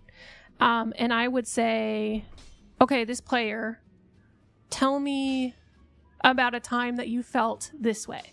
A time you felt at home. A time you felt hungry. something like that. Like, I would decide what type of room it was, and they got to tell us about what that felt like. They'd give me a little bit of information about their character, and then I would flesh out the details for them. Or I would ask them, like, hey, what you find in this area? And, oh my god, we got some really great stuff from that, so that was really fun. And I think giving your players the opportunity to, in character, tell you about their character makes them more invested, because it's always the hardest when you're new to DMing to get your players to not say, oh well, I think my character would do this, right? And it's okay to fall back to that. We do that all the time. It's definitely like a, you know, everybody's going around, you'd say, oh, my character I'm running in a campaign right now is called Clove. I'm playing this hill dwarf named Clove, except our DM keeps calling her Clover, and I'm like, it's fine. She's Clover, doesn't matter. Her government name is Clover now. But I cackle about that. What are we looking at? Did I check and see if I fully upgraded this? This is going to take me like an hour to do the full upgrade because we're just talking about D&D. Oh my god. I should just schedule my streams to just be just D&D. Just why do we even make the streams Elden Ring? You know? Why are we even playing Elden Ring right now? We could be talking about D&D. Oh, Merlin, that's some good dice energy. Revel bought a 100 random dice bag online wholesale, and he's been rocking that since. The government assigned. I mean, she is government assigned. She got voluntold to assist in government policies, even though she just wants to be on the farm. I like to call her my wheat dwarf because she's a name it D&T. Oh, warrior, that would be so good for the Sunday streams. That'd be so good. That'd be so good. Okay, so we're still Smithing Stone 7, which we don't have at the store yet. And we're rocking a plus 19. What is that? 255 physical versus... Oh, that's way better physical. We can give it a try. We can take that to the Snow Giants and give it a try. I'll probably change the Ashes of War. Back already, no matter. Lay out your arms. Some of the dice in my dice bag are multicolored ones from 3rd edition. Oh, not 3.5. I think the first time I played D&D was 2nd edition. Oh man, that was in high school. 2nd edition was rough. I think... Oh yeah. One of the guys I was playing with was playing a Goliath who was racist towards Goliaths, but didn't know he was a Goliath because he was blind. Hindsight, maybe not. It's a funny gag, but maybe not. Maybe not so kosher in the end, you know? It wasn't played out very well, but it was an interesting gag, to say the least. For Babu's first Dungeons and Dragons session, for someone I played with. I think I played Rangers at that point.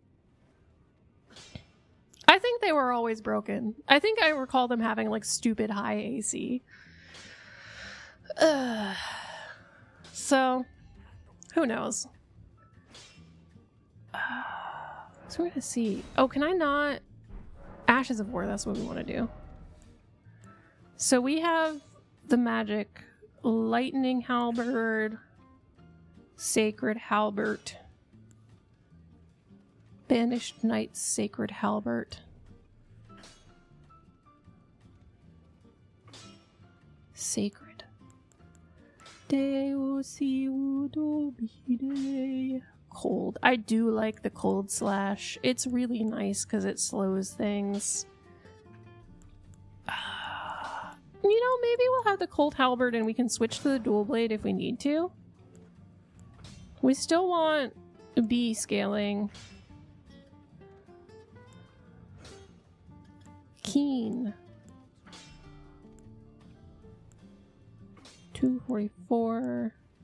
Or, huh? Baby.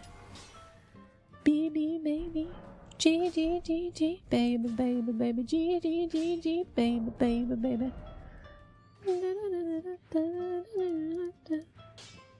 There's no brain cells in here right now, guys. There's none.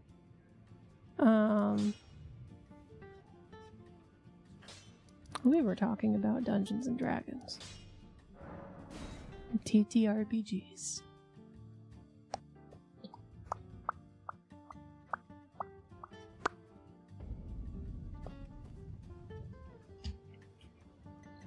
Meow. Meow, meow, meow, meow, meow. I'm gonna turn the bossa nova down. I feel like it's draining some of my brain power.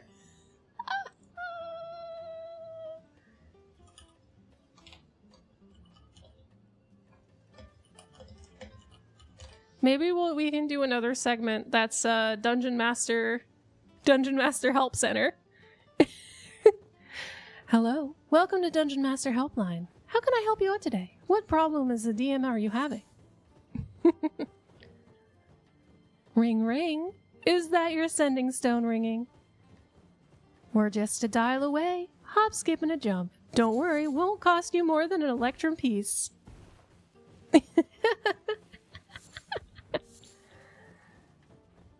Yeah. I feel like a lot of it does become player politics, though. And one thing that worries me is I have a bit of a strange stance on Dungeons and Dragons, which is that in my history of playing, I have found that I enjoy Dungeons and Dragons and tabletop games the most. And this is a little unhinged, actually. I enjoy playing tabletop games the most with people I don't know anywhere else other than tabletop games. Like, my favorite D&D groups have been groups that I have sought out, like online or otherwise, that are just for D&D. We don't hang out socially outside of D&D or tabletop games. There's the least drama. You know, if something crazy happens, it's just because something happened in someone's personal life and you are not involved in that at all. So it makes it very easy to make decisions. You're just like, oh, okay, this group is dissolved. Or, oh, okay, I guess we're just holding off for a week or something like that, you know? I do still like playing tabletop games with my friends and family, though. Ba-dum, ba-dum, dun, da-dun, dun, dun, dun.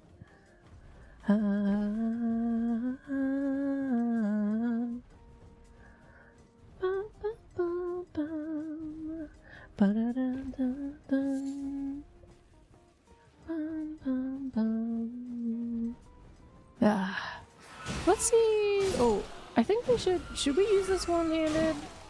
I don't recall. Is that one-handed? I don't recall this being so stabby. Maybe it has always been so stabby. Do you recall this weapon being so stabby? I thought it swung in circles, but maybe I've just been using a twin blade for too long. I've probably just been using a twin blade for too long. Yeah, so feel free to comment on this video and this stream. Your DM woes. If you have any questions about your D&D or DMing skills, let me know. And we'll have the Game Masters hotline. IRL for family. Definitely, I would say... Okay, so first you want to know, are they experienced in playing tabletop games? Or is this their first time ever playing a tabletop game? If this is only their first or second time, I would stick with what I would probably suggest, which is have a short, like, they're not going to be able to handle a 6-hour session. That's crazy. have a short start to finish planned. So say, this is our plot arc and this is what we want to get done in the session. And make that pretty clear to them early on. But only online. Yeah. So I would say have a theme. Because again, theming really, really helps people feel more comfortable getting into their characters. It can feel kind of hokey, but giving a theme of like the environment or the world that's not too complicated and maybe references something that they've experienced in real life makes it more interesting for them to get into the story. I actually really got into tabletop games. One, Lord of the Rings. I'm a dweeb like that. I actually don't like the Lord of the Rings books. I think they're too flowery, but I really like the movies and I like the settings, and I got into fantasy that way. And again, my dad and parents used to really like sci-fi, so Hitchhiker's Guide to the Galaxy, Star Trek, Stargate was one of them.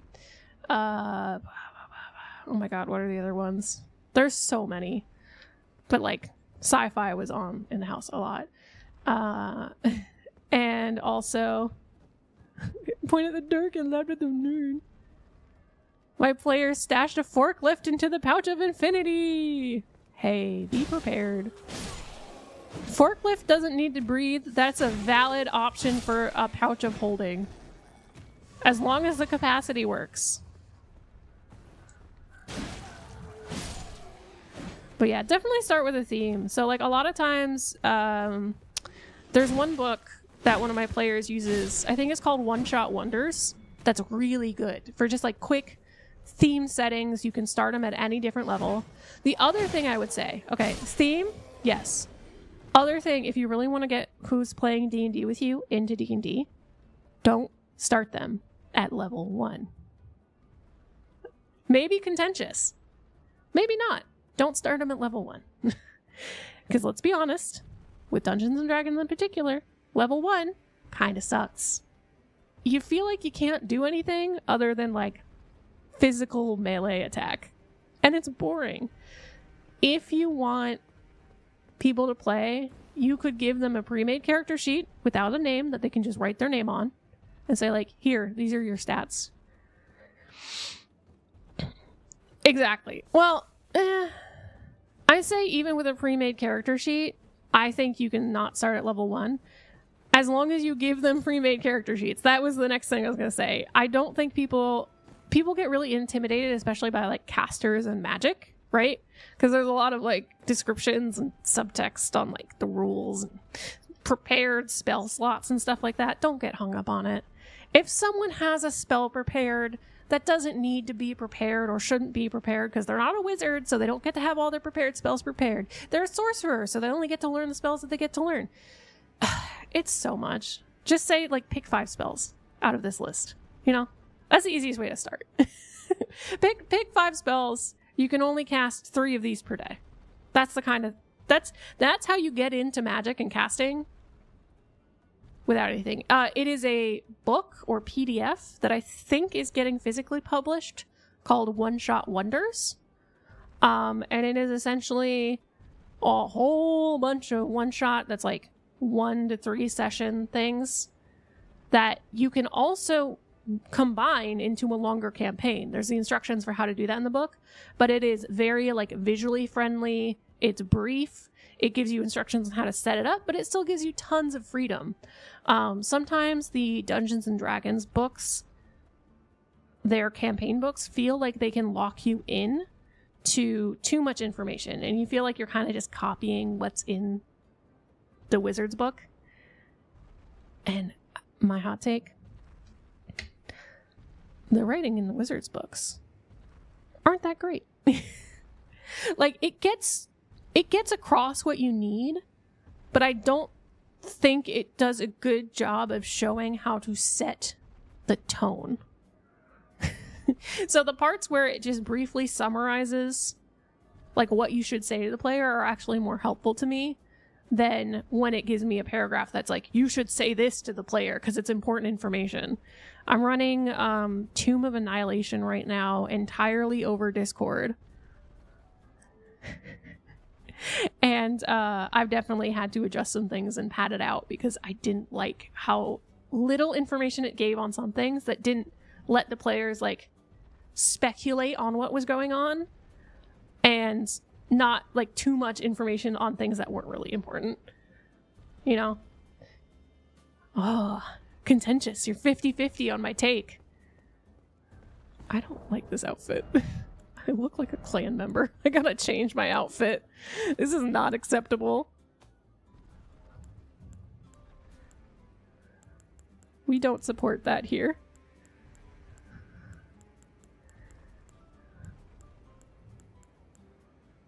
Danke. I know, I'm slow to reply. Give me but a moment, and I will be back with you. We'll accept that. Let me see. I remember our beginner days, we were dedicated and we still got lost at level 3. I don't wish to overwhelm them. Yeah, I think features are what can throw people off. If the DM hasn't played a lot and is new, then yes, I would absolutely say start at level 1, that's fine. But I think if you want to get people invested and up to speed as fast as possible, maybe not having like a perfect knowledge of the rule set in games, but getting emotionally invested in what they're playing, right? So they feel comfortable. You give them a blank character sheet with just stats for everything, and then let them choose like the ideals. You know? That's my take, and it's not going to be for everyone, okay? Some people do need the structure of knowing how to make that character sheet on their own. And there's tons of different tools out there. So that's when I would say, like, hey, if this doesn't work for you, you can make your own character sheet. But again, my main thing is have a theme. Make it relatable to media that people will have consumed either in books or TV. It doesn't have to be a copy, but it should be relatable to, like, the heist genre or... Oh my god. Oh my god. I have an idea for Christmas. Hear me out, guys. Hallmark movie Dungeons and Dragons for Christmas.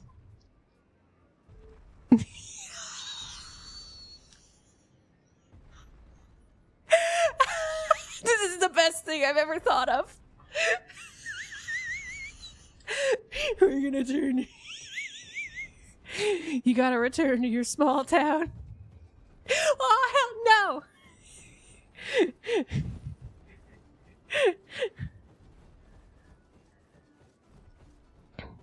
For the first time, adventurers don't start them in the tavern, village, whatever.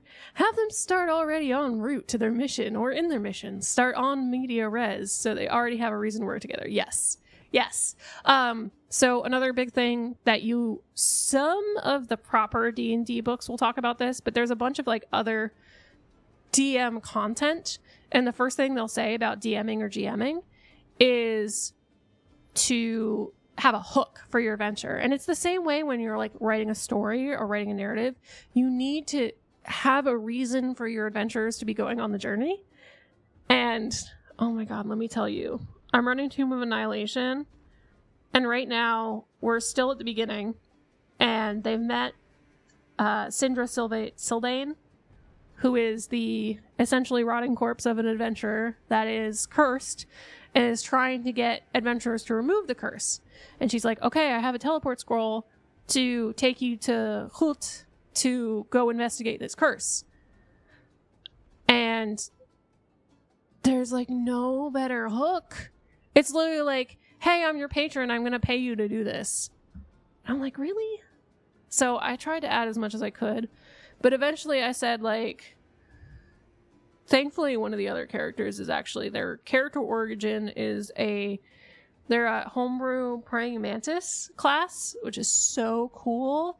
And they're carrying around the head of their husband that they murdered and ate in an orb to try and resurrect them or honor them. I'm not quite sure, but I love it. But they're from Hult, and they just kind of decided that. And I was like, that's perfect. But oh my god, I've been trying to get them to sign a freaking sheet of paper that says they accept the quest and go in the portal, and they won't do it. And I'm like, do they think they've already approved it or not? I think they think they've already approved it and they're just kind of waiting for something to like ferry them through. But I'm like, you can make a decision, but it's fine. They had fantastic RP that I'm like, guys, your character story here is fantastic. It's so good. I'm having so much fun reading this.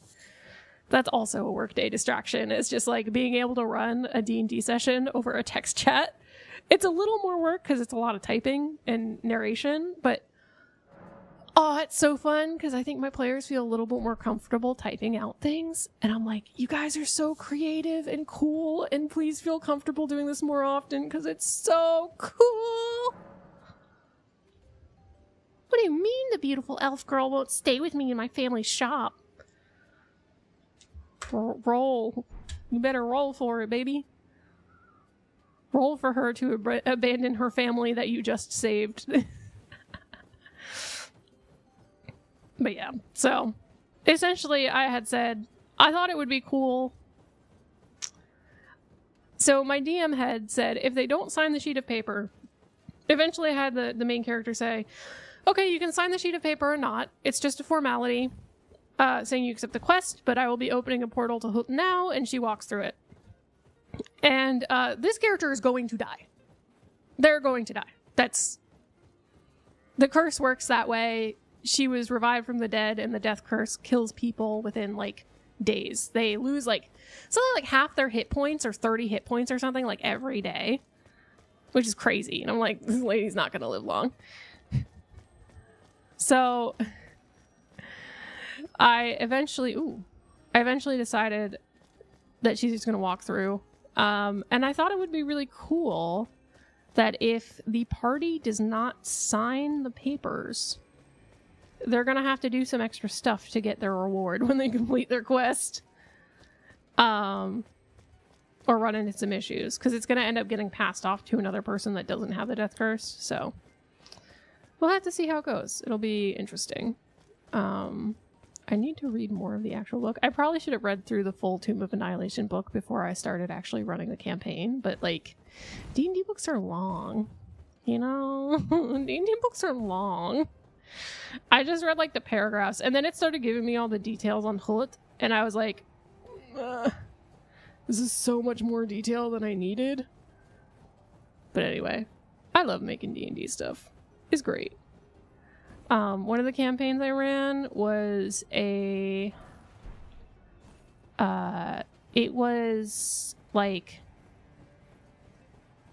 a whole city that had different quadrants with like a merchant sector and an artisan sector, nobles and workers. And then of course like, I'm scared, Mom.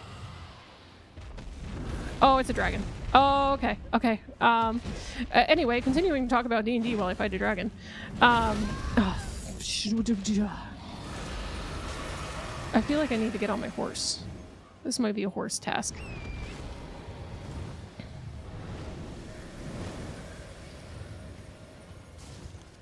Alright, let's do this.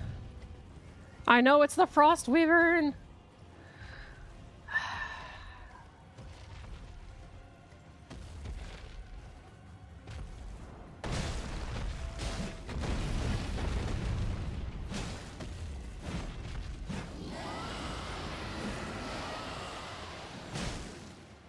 Okay.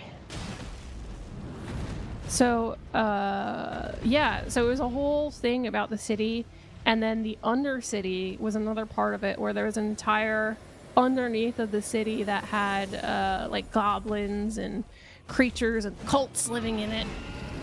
I love world design. I love world design. Evantris, if you're listening, I'll run the quiet ear for you, okay? I'll run it. I'll do silly voices too. I'll do all the silly voices. You don't even have to pay me for that. I'll do them for free. I already do them for free in chat. Aw, shit. Does anybody want to play tabletop RPGs with me? I don't have enough time in the world. I hate being so busy. But sometimes you gotta pay the bills, and you can't... I've been trying not to punish myself for being busy with, like, life and feeding myself and working and making art and making content and all the things that entails. Because, honestly, if I look at it so much, streaming for 5 plus, honestly, it's been almost 6 years now, consistently is an achievement on its own.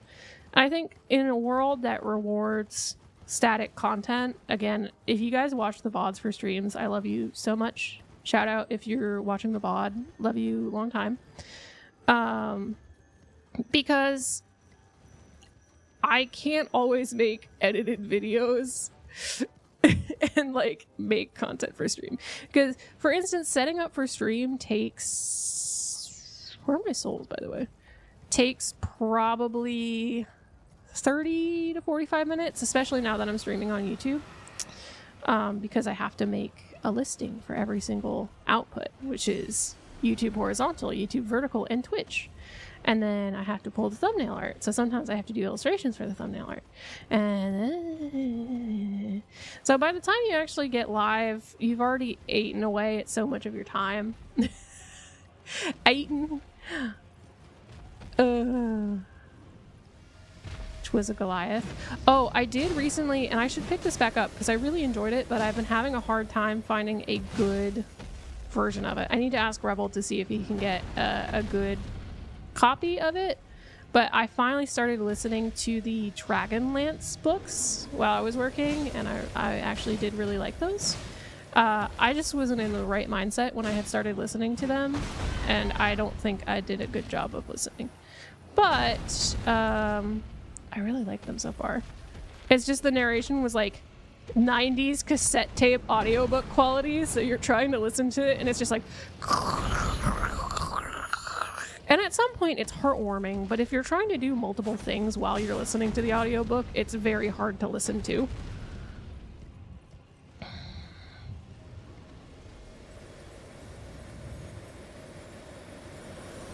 But I have a soft spot because in Dragonlance they go into an underground secret ruins. Man, I really am a sucker for underground secret ruins, aren't I? Damn, it's almost like I like dungeon delving as a concept. They dug too greedily and too deep, and you'll never know what they found. My horse. I don't want to die. I don't want to die, so I'll put all my hit points in defense. Mabel, no.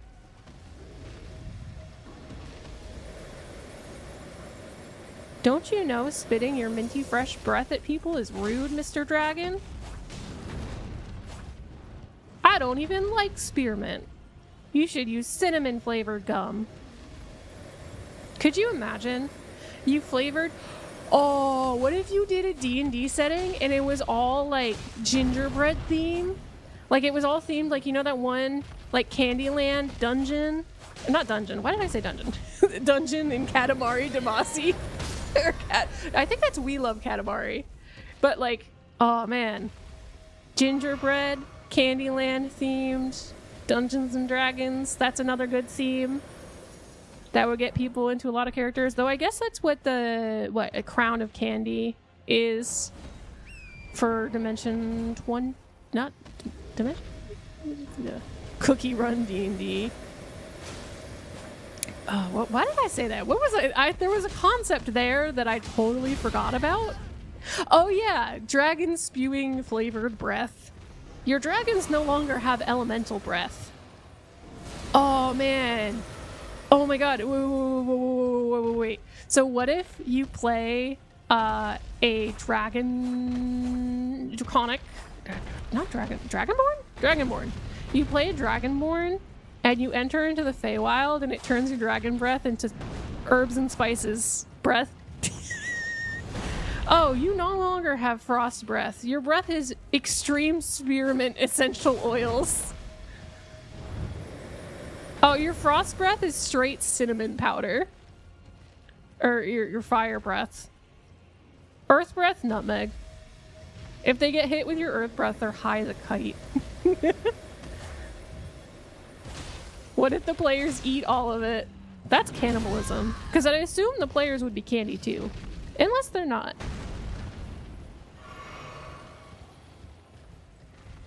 We're all candy now.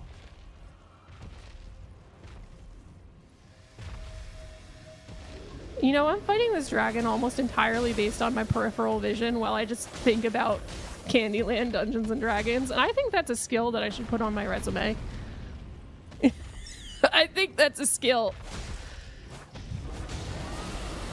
No, no, too spicy. Fun fact, heavily mint flavored things, especially like spearmint, makes me really nauseous. So a lot of people say that mint helps them have an easy stomach. No, it makes me very nauseous. I had mint gum when I was on the plane recently, and I had like one stick of mint gum to help with my ears, and I thought it was going to hurl. Yeah, that's what a crown of candy is what it is, which was really good. I didn't expect it to like as much as I did. I slept on it. I definitely slept on a crown of candy.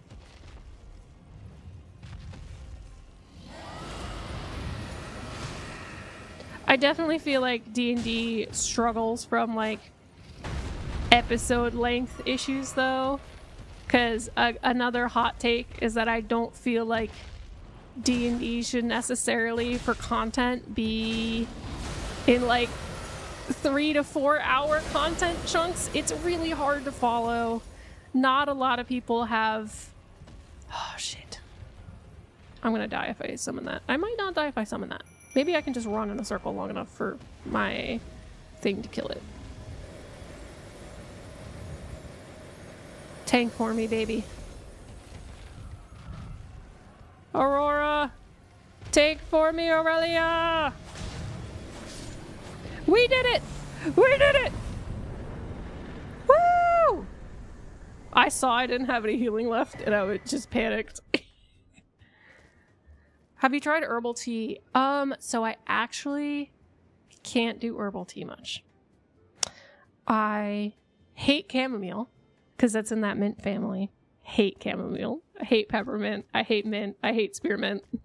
Again, they all make me nauseous. I love ginger tea though, like ginger citron. Honey lemon tea is a favorite of mine. I like the spicy teas. Chai tea is great. Yeah, I think 1.5 to 2 hours is good. If it goes over 2 hours, it's very hard to follow because you get to that 2 hour mark and you almost always have to take a break to do something else. So, like, I think 1.5 would probably be my preference for time limit. So I do... I can't follow Critical Role and it just altered. I was the same. I have a really hard time following Critical Role. I am very excited for the new season. I want to watch it or at least listen to it. And that's another problem why I have trouble following Critical Role, because I prefer listening without the visual stimulation, because I like to listen to my D&D podcasts while I knit and while I'm doing stuff, because I have ADHD and I can't sit and watch something. I can't just sit and watch something. It's why I can't watch anime, because I can't pay attention to it. Is there a site of grace nearby? There is. Too much cringe? Honestly, I think removing people's faces from the equation helps me not feel the cringe. I just like hearing the dulcet tones. The dulcet tones. Sleeping silently. The dulcet tones of everybody's voices as they do that. Which lends some credit as to why some of the most successful Dungeons and Dragons actual play players are also voice actors and actors in their own right. Put on your aunt. I have my aunt reading glasses. It's an attention thing. It's literally, I get distracted by their faces and I'm not paying attention to what they're saying. Like, it's to the point that, like, if I'm talking to someone and I'm making direct eye contact with you, I can guarantee you I'm not going to retain what you're saying at all. I can't retain it. I'm not going to remember it. But if I'm listening to you while I'm doing something, which is why I go to a lot of my meetings and I'm just like chilling, it's not so bad.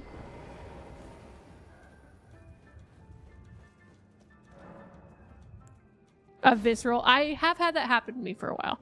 Usually if I feel like the of actual play starting to hit me, I take a break and I listen to music or I listen to audiobooks.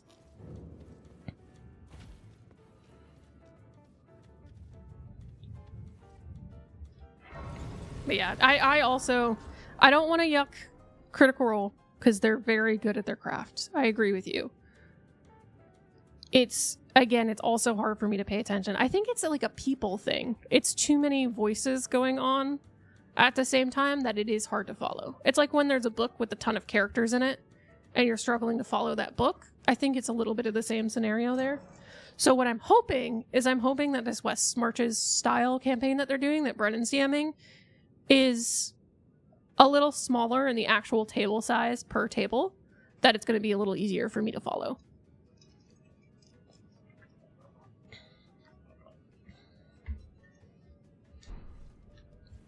But I also feel like, babes, I love me some edited D&D content.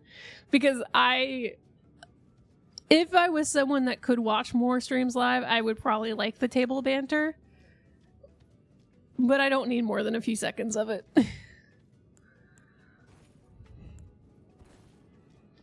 Eventually, it's like a lot to follow. I can't imagine episodes with 8+ people. I mean, I can't even imagine DMing for 8+ people. So, like, damn, Abria, Matt, Brennan.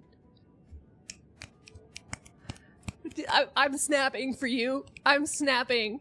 Because, like, y'all, I get tired DMing for 3 people. I could get tired DMing for 3 people. How do people have the social battery to DM for 8+ people? It's madness. Madness. I'm what I like to call an extrovert. I'm literally like, when I DM, I'm literally like,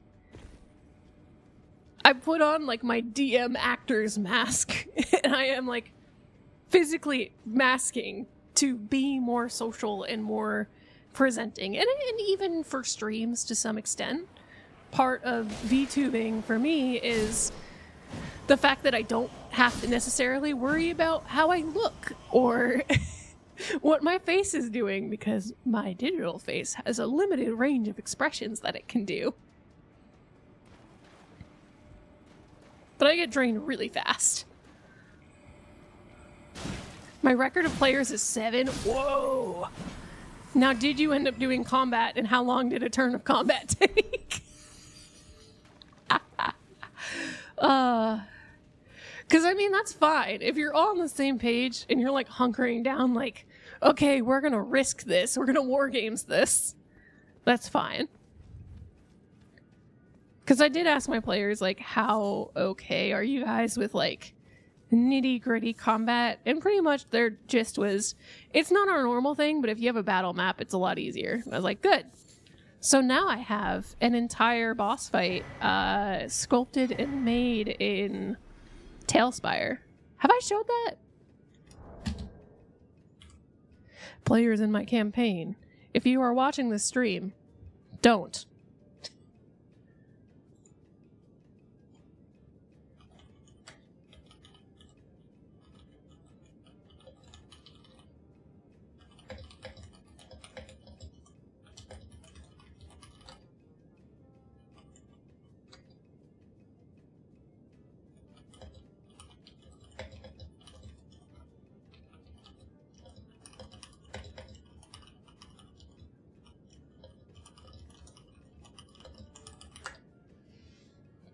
All right, sorry. I'll pull that up. Let me see. We're locked in. I know. I'm sorry. People are DMing me Dungeons and Dragons questions now, and I'm like, oh, I'm streaming. I need to answer them.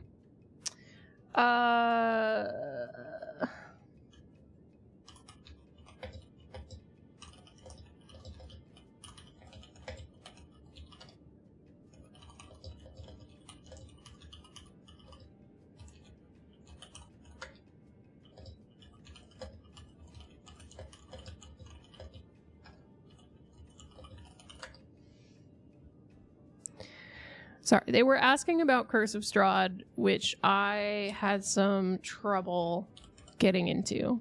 I think I tried to run Curse of Strahd on Roll20. And I think the issue I had with Curse of Strahd was that it was very non-linear. Like, the players got to explore the world, but they... Oh, you're running Curse of Strahd? Good luck. I ended up abandoning it because I found the non-linearness of it to be difficult, especially with people that weren't super experienced in campaigns and RP, because they were a little apprehensive to explore certain things. And it made trying to uncover things about the world feel very, like, stilted. But also I was far less experienced as a DM. So generally, Curse of Strahd can be fine for new players, but you want to have an experienced DM running it. If not, just be okay not understanding everything. Or at least I would recommend that the DM read through the entire book.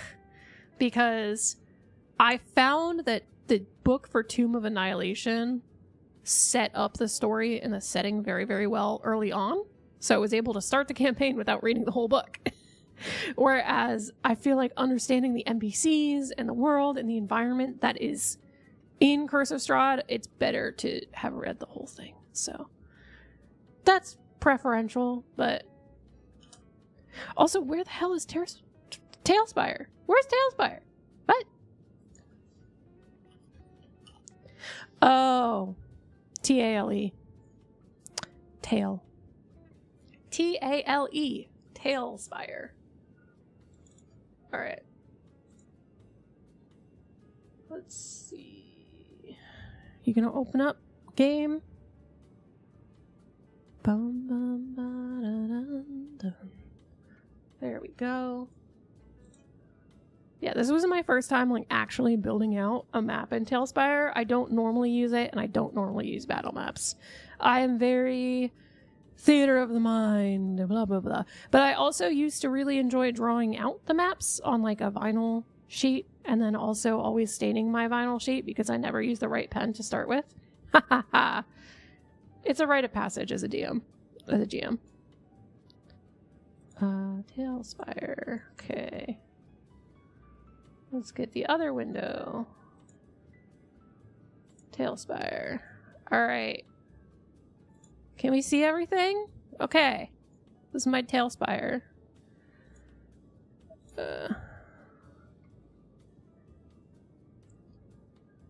Yeah, between chapters.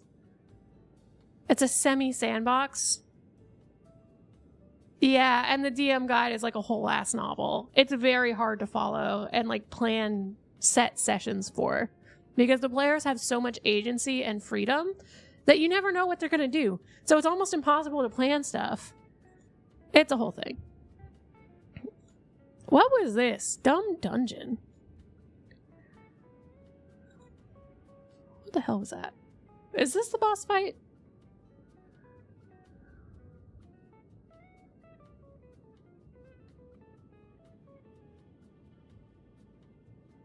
I don't think that's it. Welcome to I don't know what I'm looking at. I think it's the Sea Abyss. Yes, the ship in my sea campaign is named the Sea Abyss. I think it was ship in a bottle in a ship. And it got transformed to Sea Abyss. Alright, let's look. She's loading. She's huffing. She's puffing.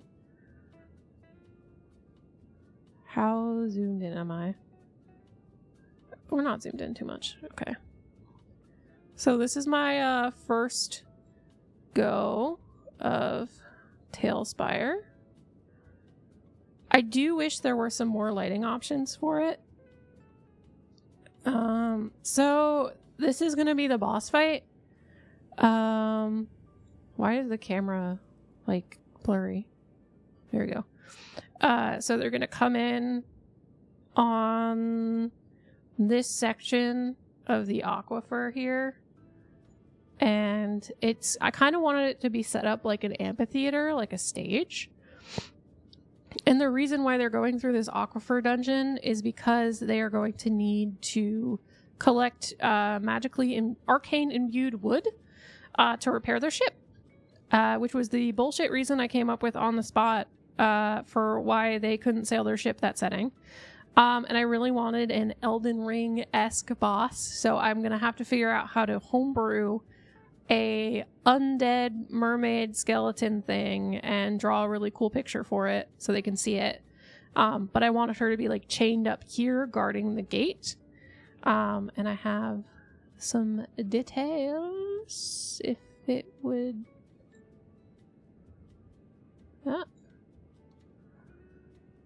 so there would be mostly like minion fights on the ground. I don't like this blur. Remove the blur! Okay, there we go. Alright, so we got minions on the ground. Undead that I figured would come up. And yes, yeah, so I want the boss for this dungeon, it's going to be like a multi-level dungeon, is going to be a like massive undead mermaid siren. And the reason I wanted it to be like that is that she's going to be a locked up, for some reason or another, failed vessel of the deity Ol Hydra, which is a chaos deity of storms and water from the water elemental plane. So she's going to be a failed vessel for Ol Hydra. And she's going to be chained up here. There's little secrets about another society possibly living and working here rather than the ancient society that built them. There's some pipes and mechanics around the little sleeping nap area. So they'd be able to take a look at this and be like, hey, I want to look at those books. And I'll have stuff planned out for that.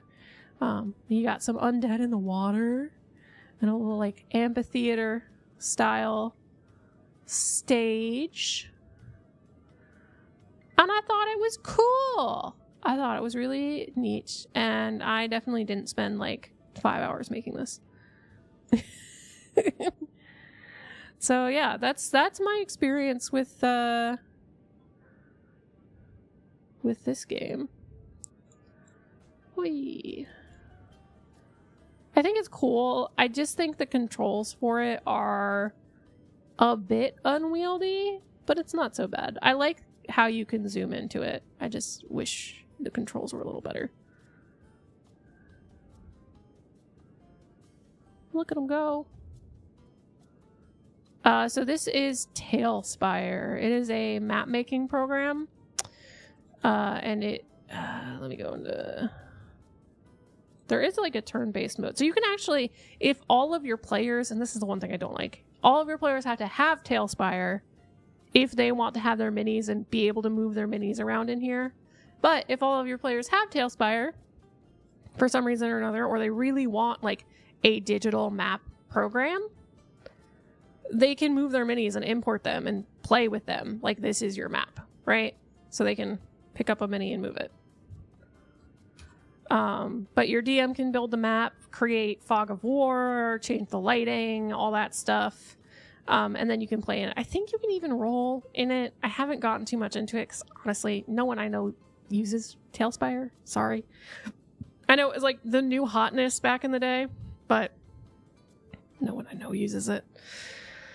And the thing that I did kind of have fun with is that Tailspire building, I do like it as a map making tool because you can it feels like building with Legos to some extent. It's a little more fiddly in some ways. I gotta go into build mode for that. It's a little more fiddly, so there's like the build mode here. And it's literally like you're picking up a single tile and placing it down. And they kind of snap together and there's kind of some note clipping. So you can do a little both. So you have a lot of creative freedom. So like we got our little, there's the arcane wood that they're got to take from the gate. and all that stuff. And there's going to be like, I think there's a thing to open the gate and get them through there and reduce the water level and all that stuff. But yeah, all this stuff you can pick up. And there is, where is the library?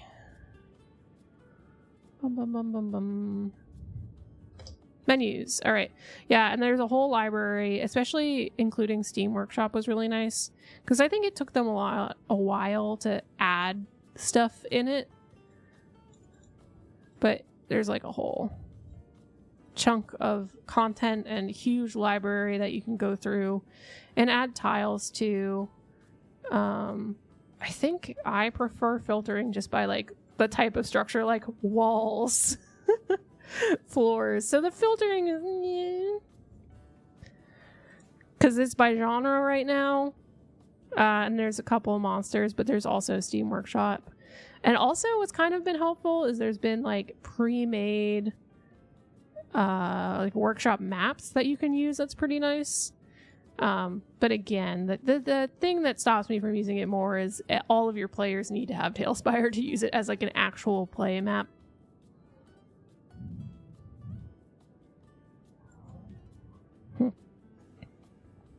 I haven't seen what that is. Anyway, it's a good program. I like it. And that kind of playing around in this got me to start this session there. And I'm very excited for it. And I think I looked into it because I always like looking at resources because I'm a fucking lazy DM. I don't prep anything usually. Berber, welcome. This is going to be an amphitheater. It's done for the most part. But it's an amphitheater for my D&D group. Why is it looking like that?